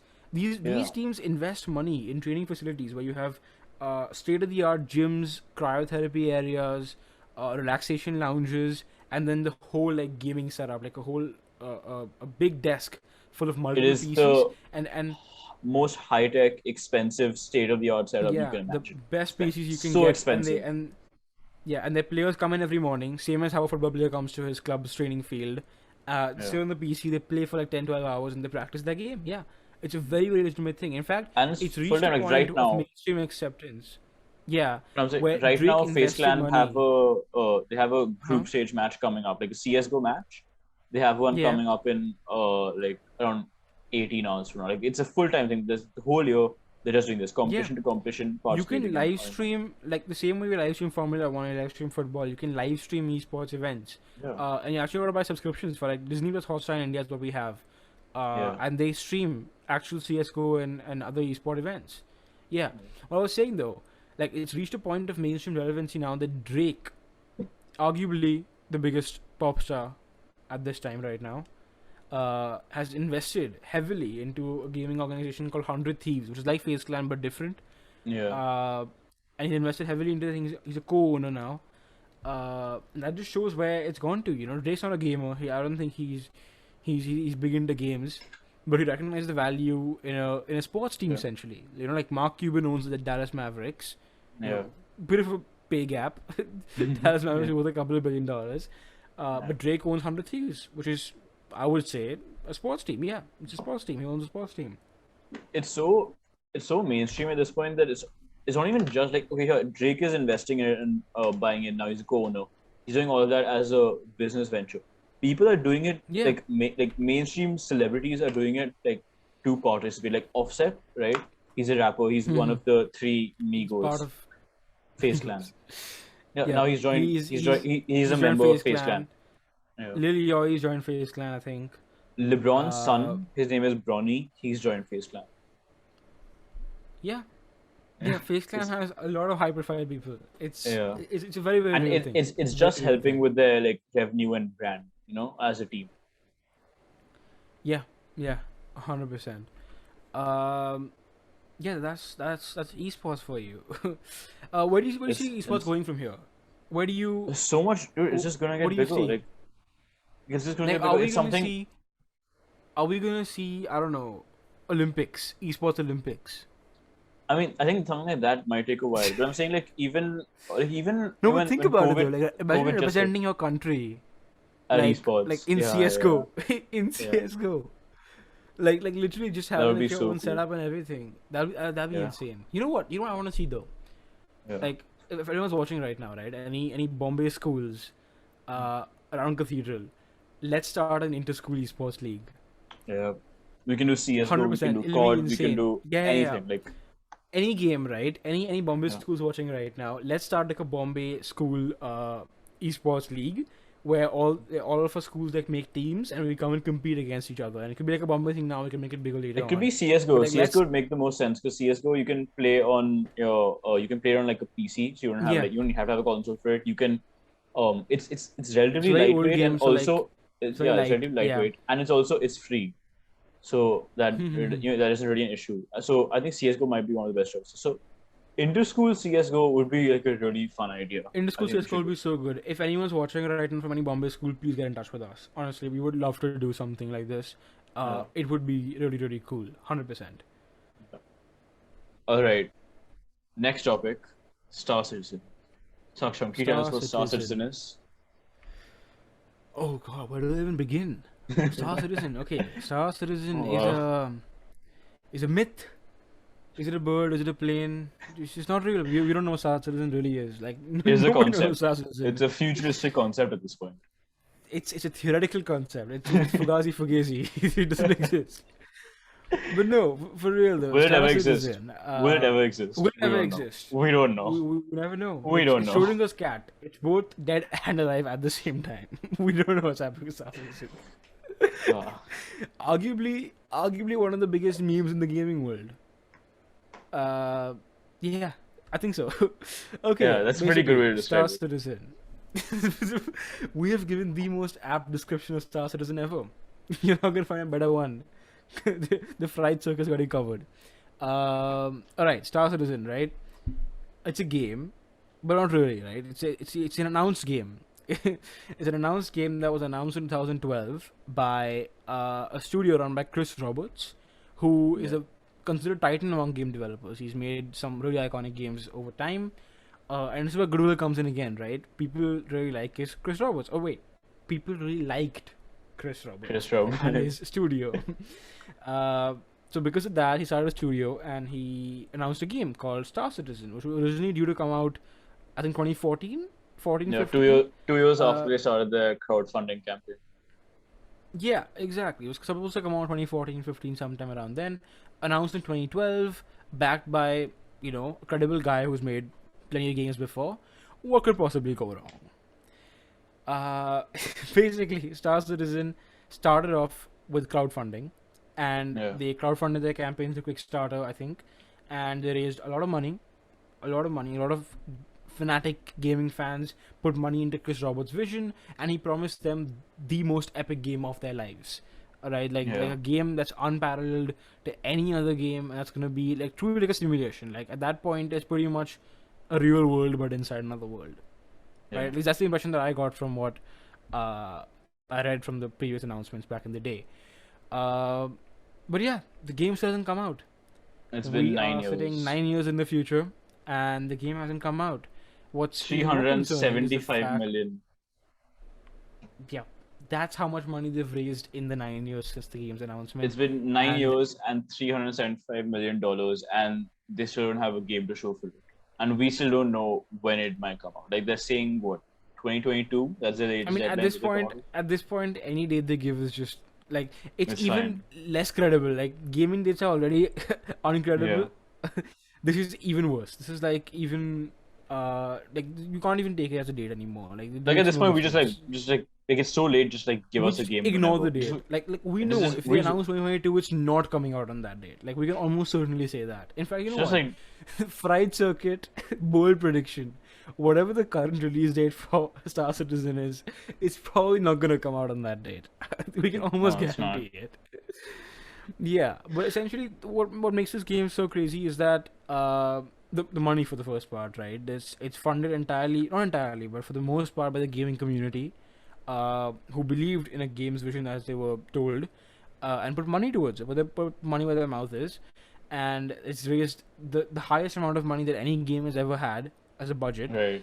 and it's been delayed for the past 9 years, and we still don't have a game. Yeah. And it's had a really troubled development. You know, there've been people who've come, people who've left, heads who've come, heads who've left. You know, the 100 developers they hire one day, the next day 200 leave the company. It's really random, and it seems like there's a bunch of factors that contribute to to this uncertainty around the game. The first being the vision, Chris Roberts' creative vision. It's said that a lot of times they came close to completing the game. The vision that he had further expanded. Like he kept moving the benchmark or the goalpost further on, and so every time the developers reached a point, he would say, "No, it's not enough. We gotta go bigger than that." Right? Yeah, And because like of you that, they come out had with a to new like spaceship. It's not good enough. Make 50 more. Go for a new planet. make Go 50 for a new more. solar Yeah. system. Go for a new you- planet, new solar system. No Yeah. goal like was good enough. And Was good enough for the what I game's thought, like, ambition. this is my personal, like, this is just my opinion. Yeah. I thought like a smarter strategy would be to kind of stick to the deadline by releasing whatever the original vision for the game was, and then all these Yeah. extra things, the new benchmarks you're adding, release them as updates, right? Those You could want, be updates. Those could be yeah, updates. There could you be want more next spaceships, versions you want also. more like solar systems, just more space to explore. Release them as updates, but just release the original game within the Yeah. original time frame so people can start enjoying that. This is my opinion. That's what I thought would have been a more logical decision. But Chris Yeah, make a Roberts Star opted for this Citizen 2. instead. Make a third one. Yeah. Make a fourth one. Like expand on the franchise. Make it a big deal. If it's But as big obviously, as he didn't wanna do claims that. it will be, then people will eat it up. People will buy Yeah. like 3, 4, 5 From- games from- in the franchise. Yeah, from what they say, this like I'm hyped for it. Like just by even though I know that it's probably empty promises, just by Yeah. reading what they're talking about, it's unreal. Like it's something we've never seen before. It's truly different level of game that we've it's unheard of. And I think so. Firstly, the vision, right, and the ambition of the game, or over ambition as you could call it, right. The game just constantly just kept being developed and developed and developed and developed. And eventually reached the point where they actually had somewhat of a game, like a pretty good, almost reusable version of the game. But by that point, it was so late the graphics were outdated. Like they came to 2016-17 and the game looked like something from 5 years ago, and there was no way they could release that and actually made a profit. So they actually had to scrap the entire game. Like they've had to actually The delete development, years of development work and restart all over again. the because of just how development long development process was has been taking. so long that newer technology has come out that's made previous development obsolete. That's how long this game has taken. The development. That's a record. Yeah. That's a record low for any developer. Like, just to make it clear, like 375 million, like GTA 5, right? One of the biggest games of all time. The budget The for biggest that game was of all time. Yeah. Yeah, the budget for that was $265 million, and it did Which like at the time was considered insane. Yeah. yeah, it was considered insane. And they took like sure they took five. They released GTA 4 in 2008. Took 5 years, and then released GTA 5. But they did release it, and when it came out, the game really It delivered. was a very polished game.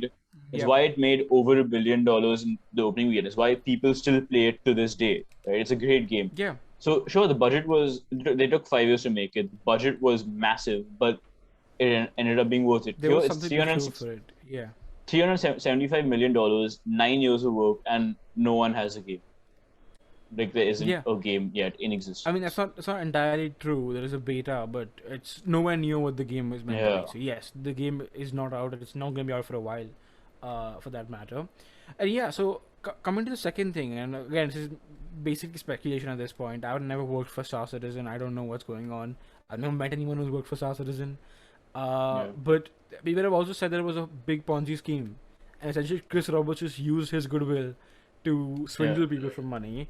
And And just all the raise money was funds just for himself. yeah, just kept raising Yeah. more and more and more money for the game, which just went into the pockets of the higher ups in the company. And there isn't actually a game. People say Star Citizen doesn't exist. It's not a real thing, and it's just a money making scheme for Chris Roberts and people. Who knows? Who knows? I have no clue. Imagine just but going yeah. to like a Star Citizen office or like his game development, like It's just empty. the team. You go to the office and there's like 5 desks there, and you open like there's like Yeah. no files. There's like The one. old dot matrix printer, just dusty sitting in the corner, doing There's like absolutely the nothing. there's like this Fax one machine. folder. There's one folder that contains this one Unreal Engine file, and it's called Star Citizen. And you open it up, and there's just like that default like cube that you get when you Yeah. create like a new project in Unreal. Mhm. You just have that default cube Yeah. sitting there. That'd Yeah. be funny.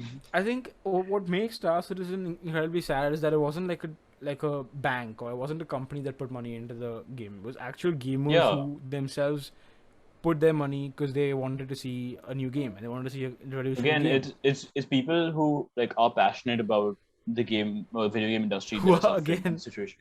Again, Yeah. games, yeah, definitely.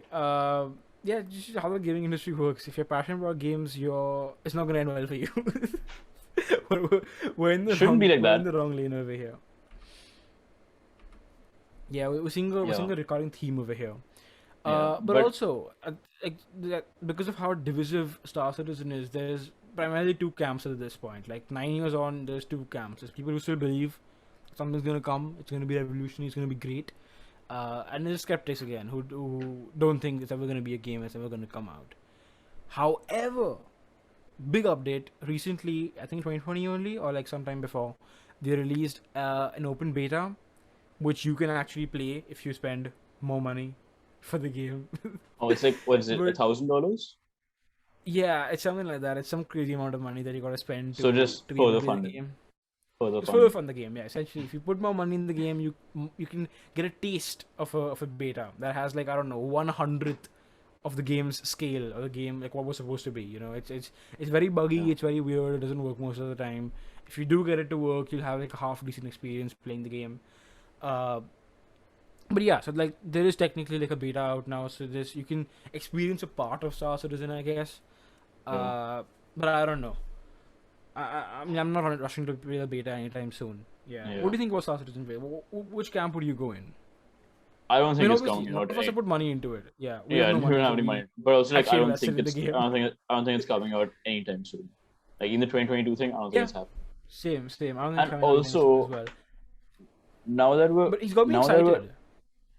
yeah, Like listening to like the in terms of how they've announcements- described it, in terms of like what they've said about the game, it has the potential to be like just the best game ever, right? The most like immersive It experience. has the there is. potential to not be a game anymore. It has the potential to be a mini world, like inside a world. Yeah, it's literally just like you start playing and it's just It's the something Matrix. else altogether. It has yeah. the potential of becoming the Matrix.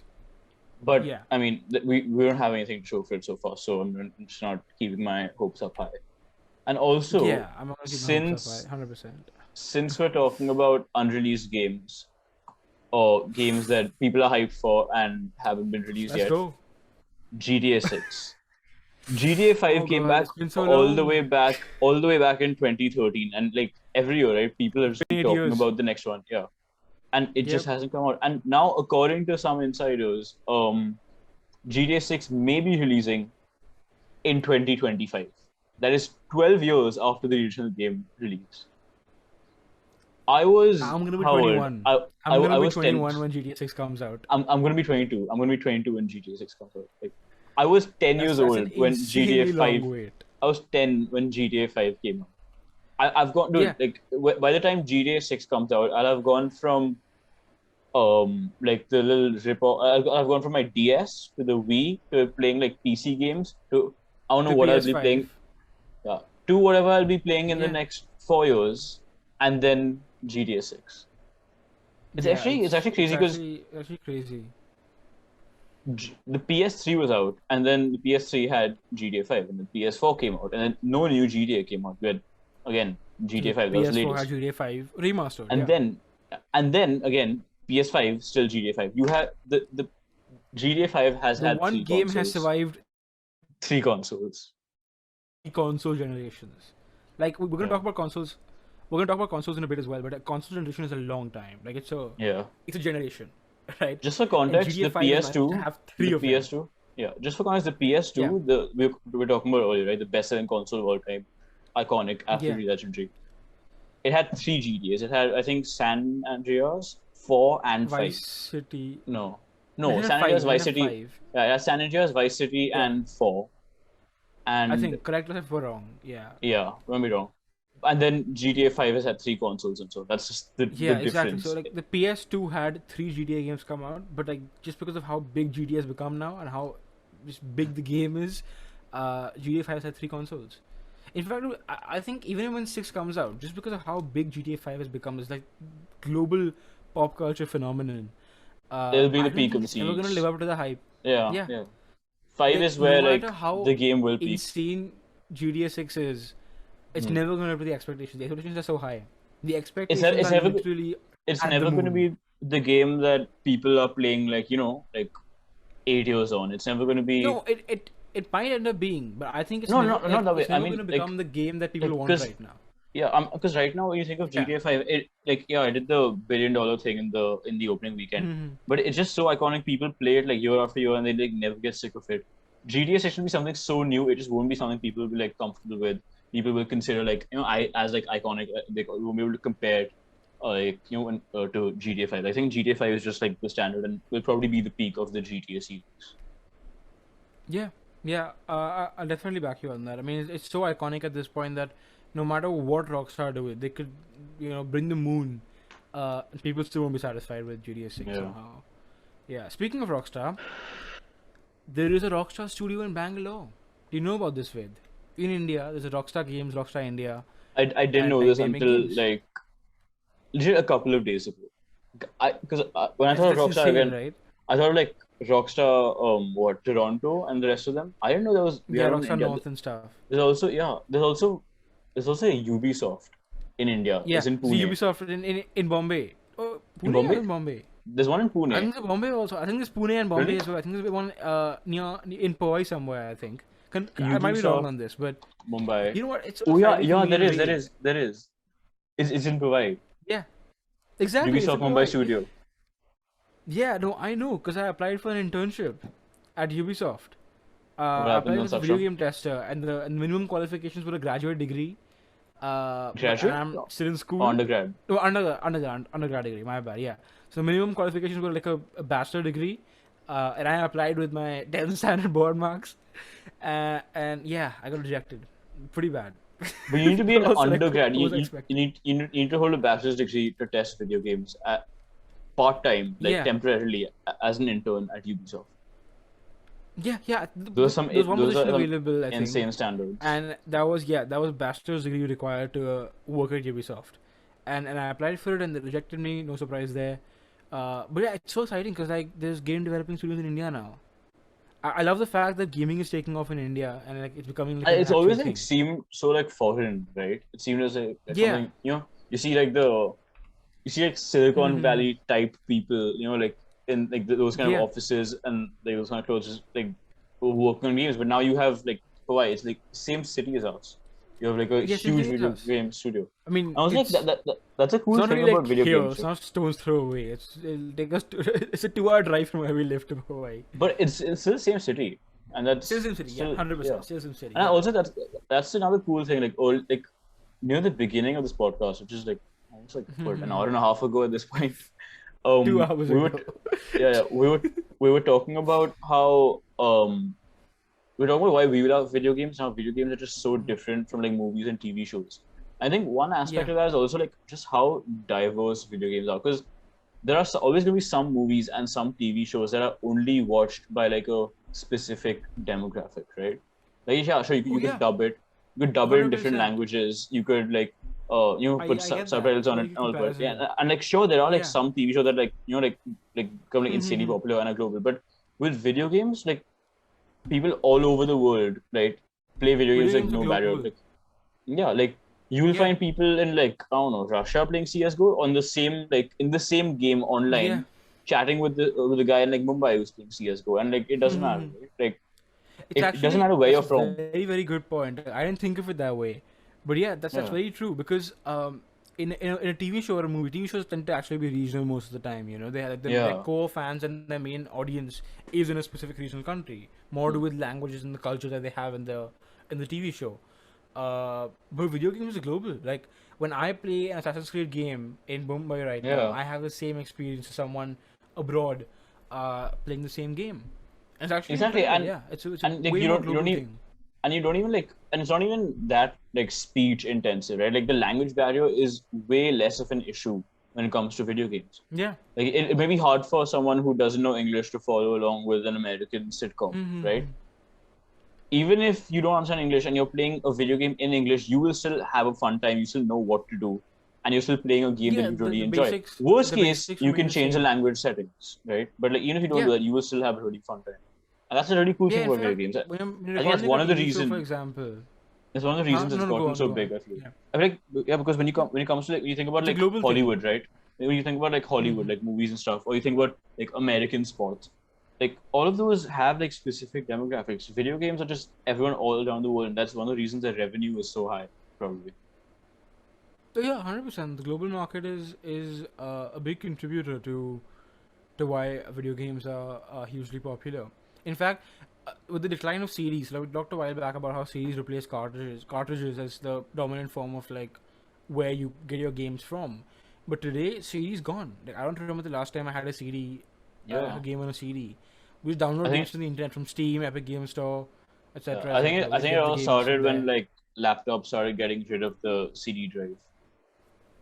Yeah, You know? oh yeah. No, they started getting rid of it because of popularity of online downloading. Yeah, but like Like CD drives are it like goes hand really in hand in a convenient. way. Yeah, like you have the No, laptop and no. like no, you don't like My CD laptop drives. has a CD drive right now. I have an older one, and I Yeah, haven't used it once. I think they're really convenient, dude. Especially Haven't like used it once.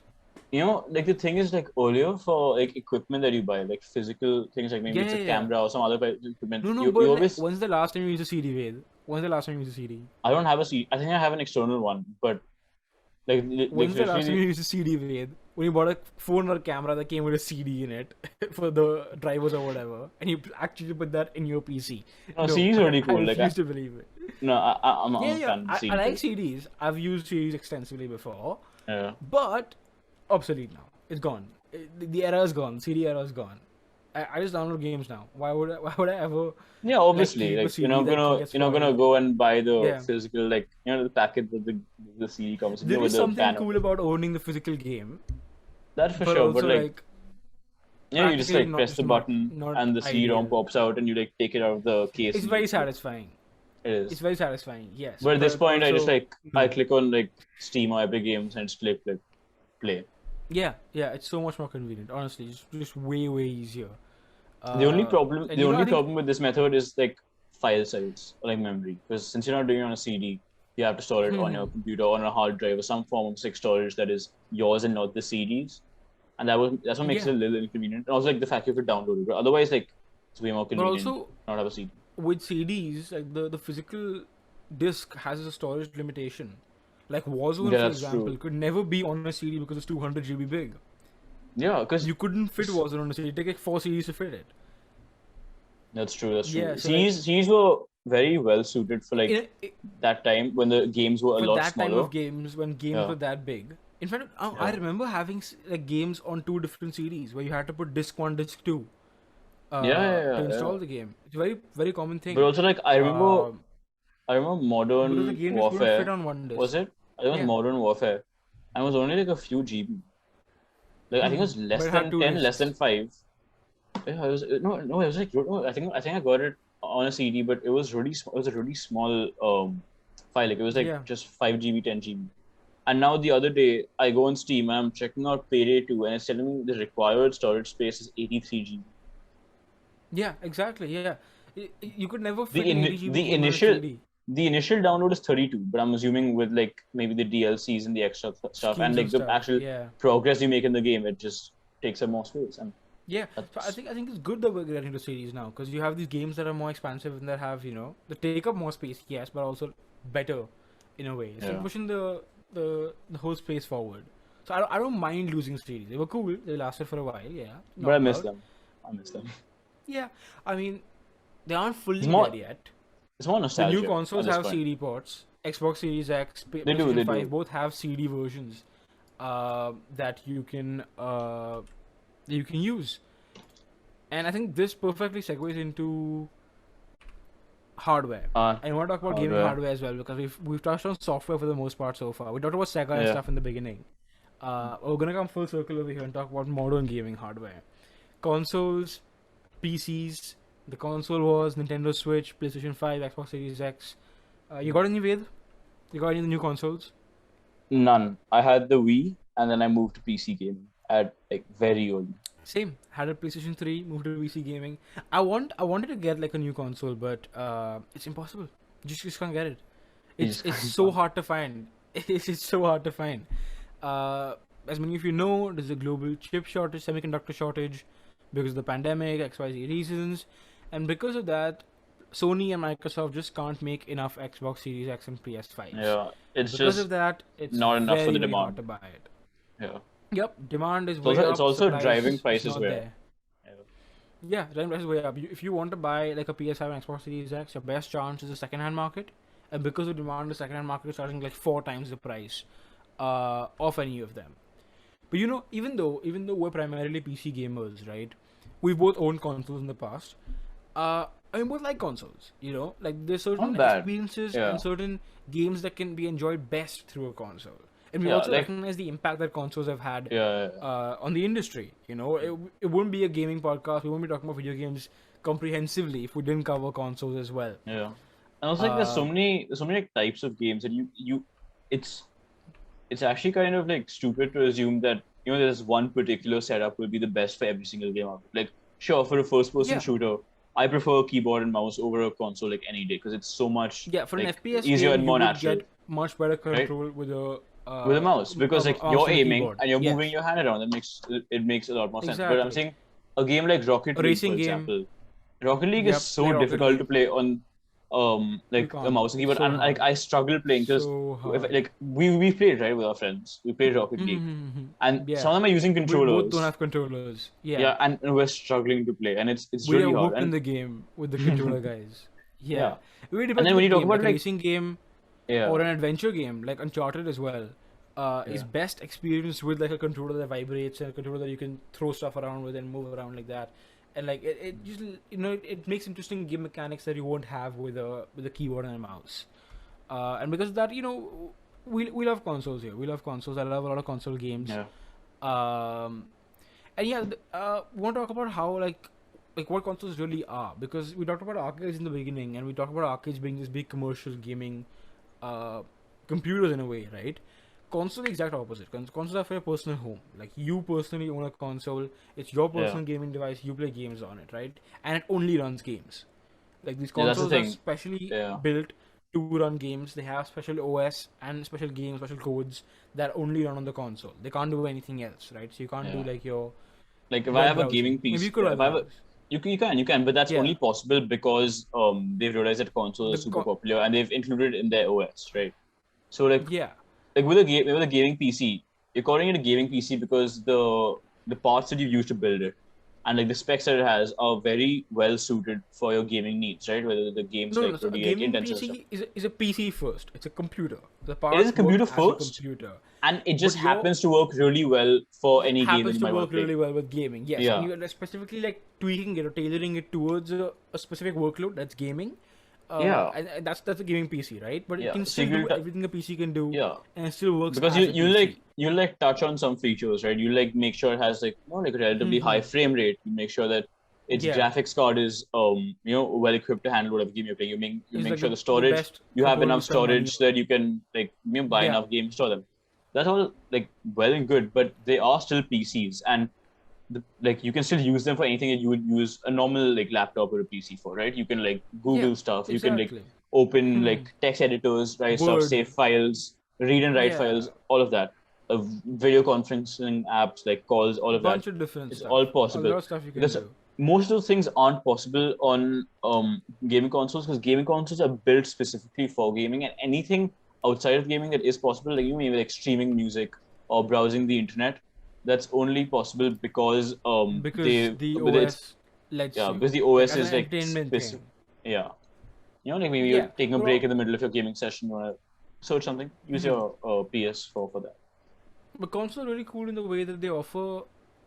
Okay, I won't say almost, but they offer good gaming performance, uh, for a price that is almost unreal. Like for a PC gamer, like if you want to build a Yeah, PC that's equivalent to a console, it's going to cost you like almost triple that's true. That's true. the That's cost of true. the console in the first place.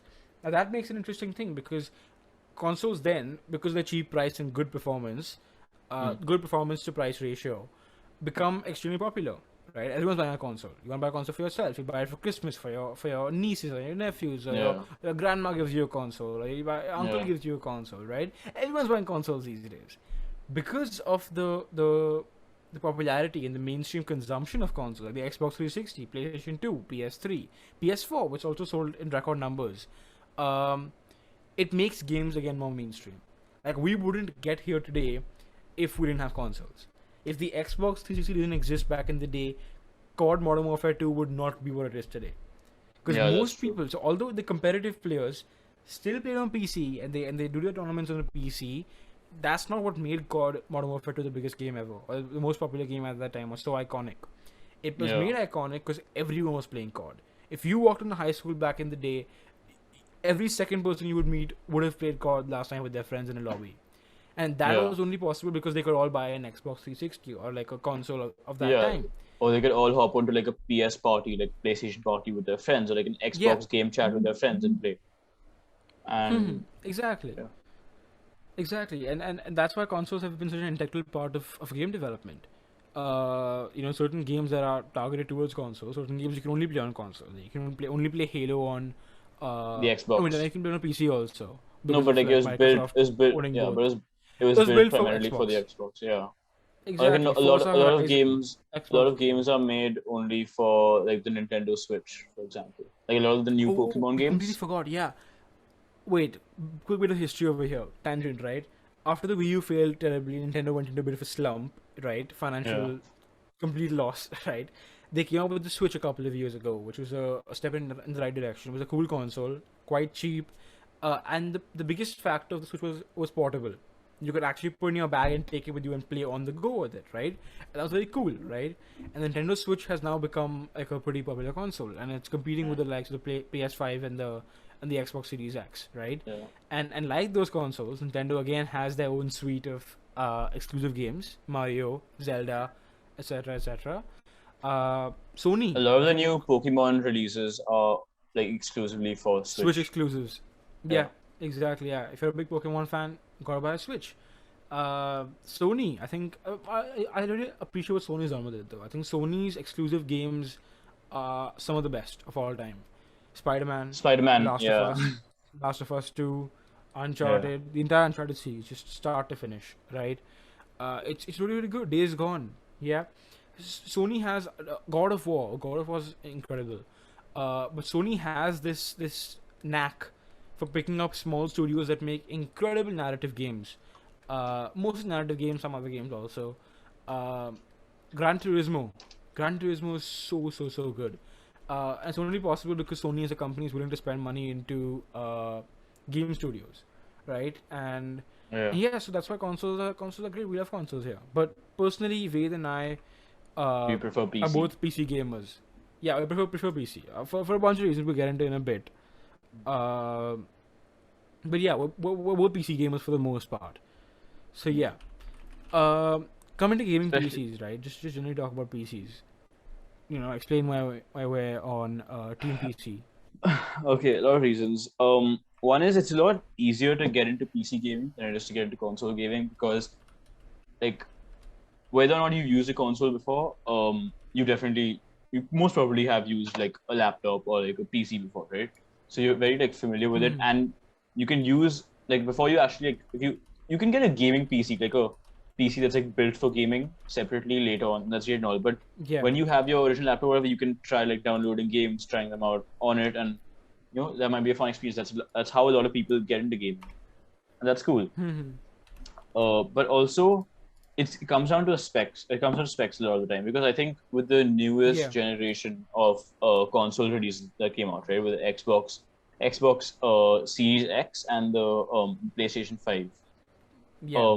they just like with the new generation, they just added like 60 FPS, 60 frames per second capability, Which has been a which PC has thing been for like PC thing years for now. years now. Like right PCs now, are now running at 240 hertz, for example, 240 240 hertz. Like FPS.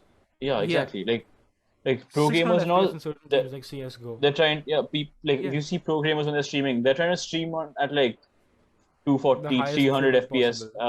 per second. And even Yeah, if you're not at that level, if you don't have that kind of budget, you can still like like on a budget, you can probably still play at like yeah, 144 hertz, 144 frames per second, which is something that just isn't possible with the hardware that consoles provide. And um which is what is apart fair. from, I mean, it's two different markets entirely. Like yeah, a gaming PC is more of an enthusiast thing, Like we're into games, we're into computers, so we like the fact that we have a gaming PC and we can run games on that PC, right? Whereas for a console user, it's more like it's a cheap thing. You buy it and you play games on it. They don't really care what they're playing on, right? And for the yeah, longest time ever, frame rates weren't really a thing that console players cared about. That's something that if you mention to a PC player what a frame rate it's is, so they important. instantly know what you're talking about. It's really really important. You want to have the highest Yeah, possible frame rate. yeah, Wait, actually, just to clarify, a frame rate is the number of times uh, a frame refreshes in a second. It's called FPS because of frames per second. So in a game or in a video, for example, it's essentially made up of multiple still images, right? So the number of times those images refresh in 1 second is called the frame rate. So 60 FPS means the image is refreshing 60 times a second. 144 is 144 times a second. 240 is 240 times a second. And PCs tend to work higher on that, which leads to a more smoother game. Like when you're moving around and you're running around, jumping, playing in a game. If you have yeah, a higher refresh rate, that makes the game way yeah, smoother and way crisper to look at yeah. visually. Because because if I have like if I'm playing at 300 FPS on my PC, I'm getting 300 individual frames every single second, as opposed to a console gamer who might get maybe like 1/10 or like 1/5 of that, and that makes such a huge Yeah. difference in the gaming experience because Hmm. everything is smoother, faster, cleaner, and it just really helps with the gameplay. And Yeah. um, Flip that's side just is really that cool. PCs tend to cost a lot more. A Like lot they go more. into the thousands of dollars, Yeah. lakhs in India. Um, yeah, overall it's a very expensive affair for you to run a gaming PC or even build a gaming PC for that matter. It's really not a very common thing. But yeah, if you do build a PC, you will get the highest level of spec possible, and it'll be the best gaming experience you can possibly have for games that are built for PC. Obviously, other games not so much. Yeah.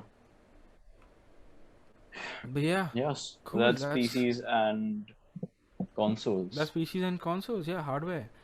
Wow, that's been long. We've been recording for 3 hours and 10 minutes at this point now. Yeah, I mean, the episode that you guys will see will be much shorter, but Yeah. but yeah, that's That's how long we've been recording and sitting here and talking. yeah, that's how much we like games. We like games to talk about them for 3 hours on a school night. We got school tomorrow, It's 1:37 and in the an morning right English now. presentation. Oh Yeah, yeah. it's way too late. It's way too late. Uh, but yeah, anyway, this is This is our views on gaming. Tell us what you think about them. You know, Yeah, what are your this was favorite just games? us talking about something Yeah, we're really that passionate we're really passionate about. about. We want to get into it, So like in Sham, just the before future as well. just before we end this, do you wanna maybe just list some of your favorite games? Maybe like a top five. Not necessarily in order, just like five of your favorite Okay. games. Yeah, fine. You know what? Yeah. Let's do this. My top 5 games of all time, in no particular order, Hmm. right? Wow, this is hard.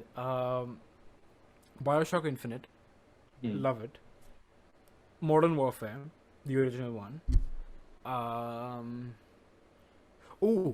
Batman Arkham City, classic Yeah. game, can't beat it. Um, Uncharted 4 or Okay. 3, yeah, one of the two, Uncharted 3 or 4. Yeah, it's insanely good game as well. Uh, I just need one more game now. One more game. What's the game I recently played? I don't know. I'm really drawing blank over here. Last of Us. Sure, let's go with Last of Us. Yeah, really heartwarming Okay. story. Yeah, Yeah. great, great game. What's yours? Oh, you know what? No. GTA 5. GTA 5. There we go. Can't forget GTA 5. Insane Yeah. game. Yeah, bunk Last of Us. GTA 5. That was Okay. scary. Honestly, I got scared while playing that game. Um, but yeah, what are your top 5 games with? I would put Tomb Raider in there because I Yeah, loved love Tomb everything Raider about Tomb too. Raider. It was just so good, like just everything about it. Insanely good game. Yeah. Um, then the next one's actually kind of surprising because it isn't a AAA game. It's actually like a very, very Okay. old one, and I mentioned it earlier today. But Pokemon Fire Red, and it's one of the earliest Don't know. Pokemon games ever released. Oh And god. the way I played is I download the emulator on my phone, right? I download a Yeah. GBA emulator, Game Boy Advance Oh. emulator, and then I go on Okay. the internet and I download it's called a ROM, right? The file that they put in the Hmm. cartridge. So I download the Fire Red ROM, and and then you load that file into your emulator app and you play it from there. I think I played Hmm. it 3 to 4 times over, and it's Hmm. just such a good game. It's such a good. It's really old. The graphics are like you can tell that this was Okay. made in the 90s. Like the Yeah. graphics are Yeah. really basic, The retro but it's vibe. just it's such a good game. Hmm. So Tomb Raider, Pokemon Fire Red, um Okay. this one's the same as you, but Call of Duty Modern Warfare Yep. just has to Iconic. be Can't there. beat it. Yep. Assassin's Creed, but I think I don't remember which one. Either two or three. Black Flag.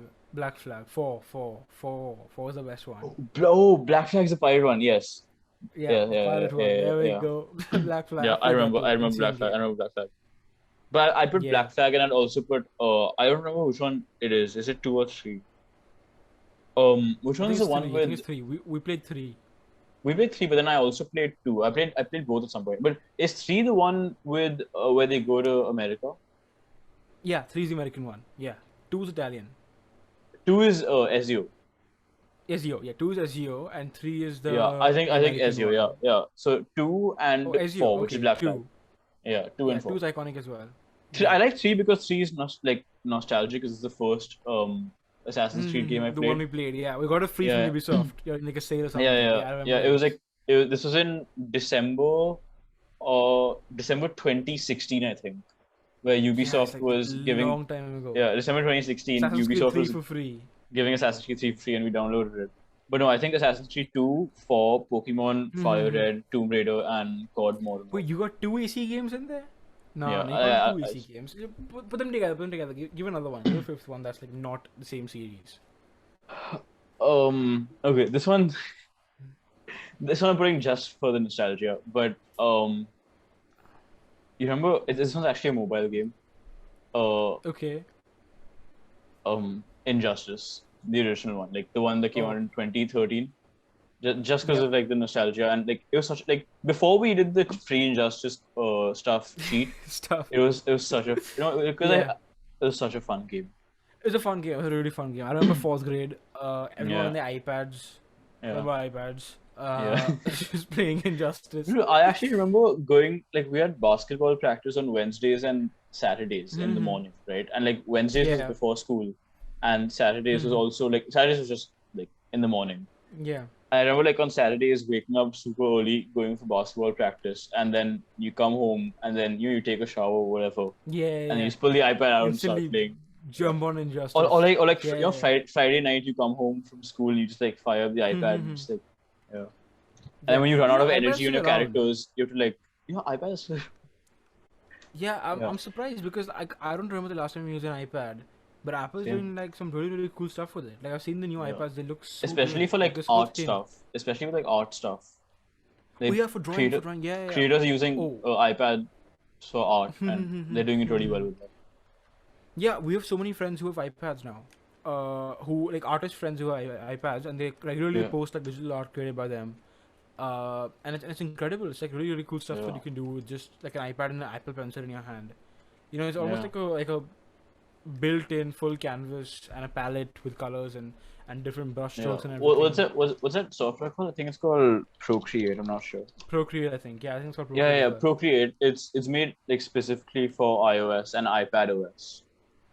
Yeah, yeah. No, my dad was considering getting an iPad recently, and it's so like shocking because back when iPads used to be popping like for us, right? It was like a kid thing. All kids had an iPad, and parents like didn't have an iPad. They had laptops. But now my dad wants an iPad for like work and stuff, and it's just a complete switch I think because I would never they use an made iPad. iPads. I think they've made iPads a lot more like work oriented, like professional. Like Oh for yeah, business yeah, work purposes. oriented, definitely. Yeah. Yeah, yeah, it's become it's become more like a laptop like every single time they release a new one. But But yeah, I yeah, think we're done for anyway, today. wait, it's been 3.5 hours. Yes, it's been a long day, but yeah, great episode though. Yeah, that's so much fun I today. love video games. We No, hope you love video games. Let us yeah. know in the comments. Like, share, subscribe. You know the drill. Yeah, Check and out just keep coming back kathiralfsc.com. and keep watching because we'll come out with more Yeah, episodes soon. yeah, we got some really really exciting episodes planned. Some We're really thinking of fun topics topics, coming you up. know, and yeah, it's not only gonna be tech. You know, we covered cryptocurrencies last time. We've covered games this time. Who knows? We might move on. Who We're knows gonna what's cover coming next time? some artistic stuff maybe, some math maybe after that. Yeah, you know what? Let's cover math one of these days. Next episode's gonna be Yeah, a fun one. definitely. I'm excited. Yeah, square root of imaginary numbers. Explained. No. But 5 for real marks. though. We will see you guys. 5 marks. Please explain with Yeah. examples. Yeah. But Yeah. yeah, I'm excited for Never the next mind. episode, and you Yep. guys should come I'll back the and next watch. episode. Yeah, we're recording this stuff like almost on every alternate day basis. Late at night, 3 hours. Lovely. Yeah. Yeah. We'll see you guys next episode. Yeah. Have fun Till and then, just come bye back. bye. Have Yep. fun. Yeah. Bye, guys. See you. Peace.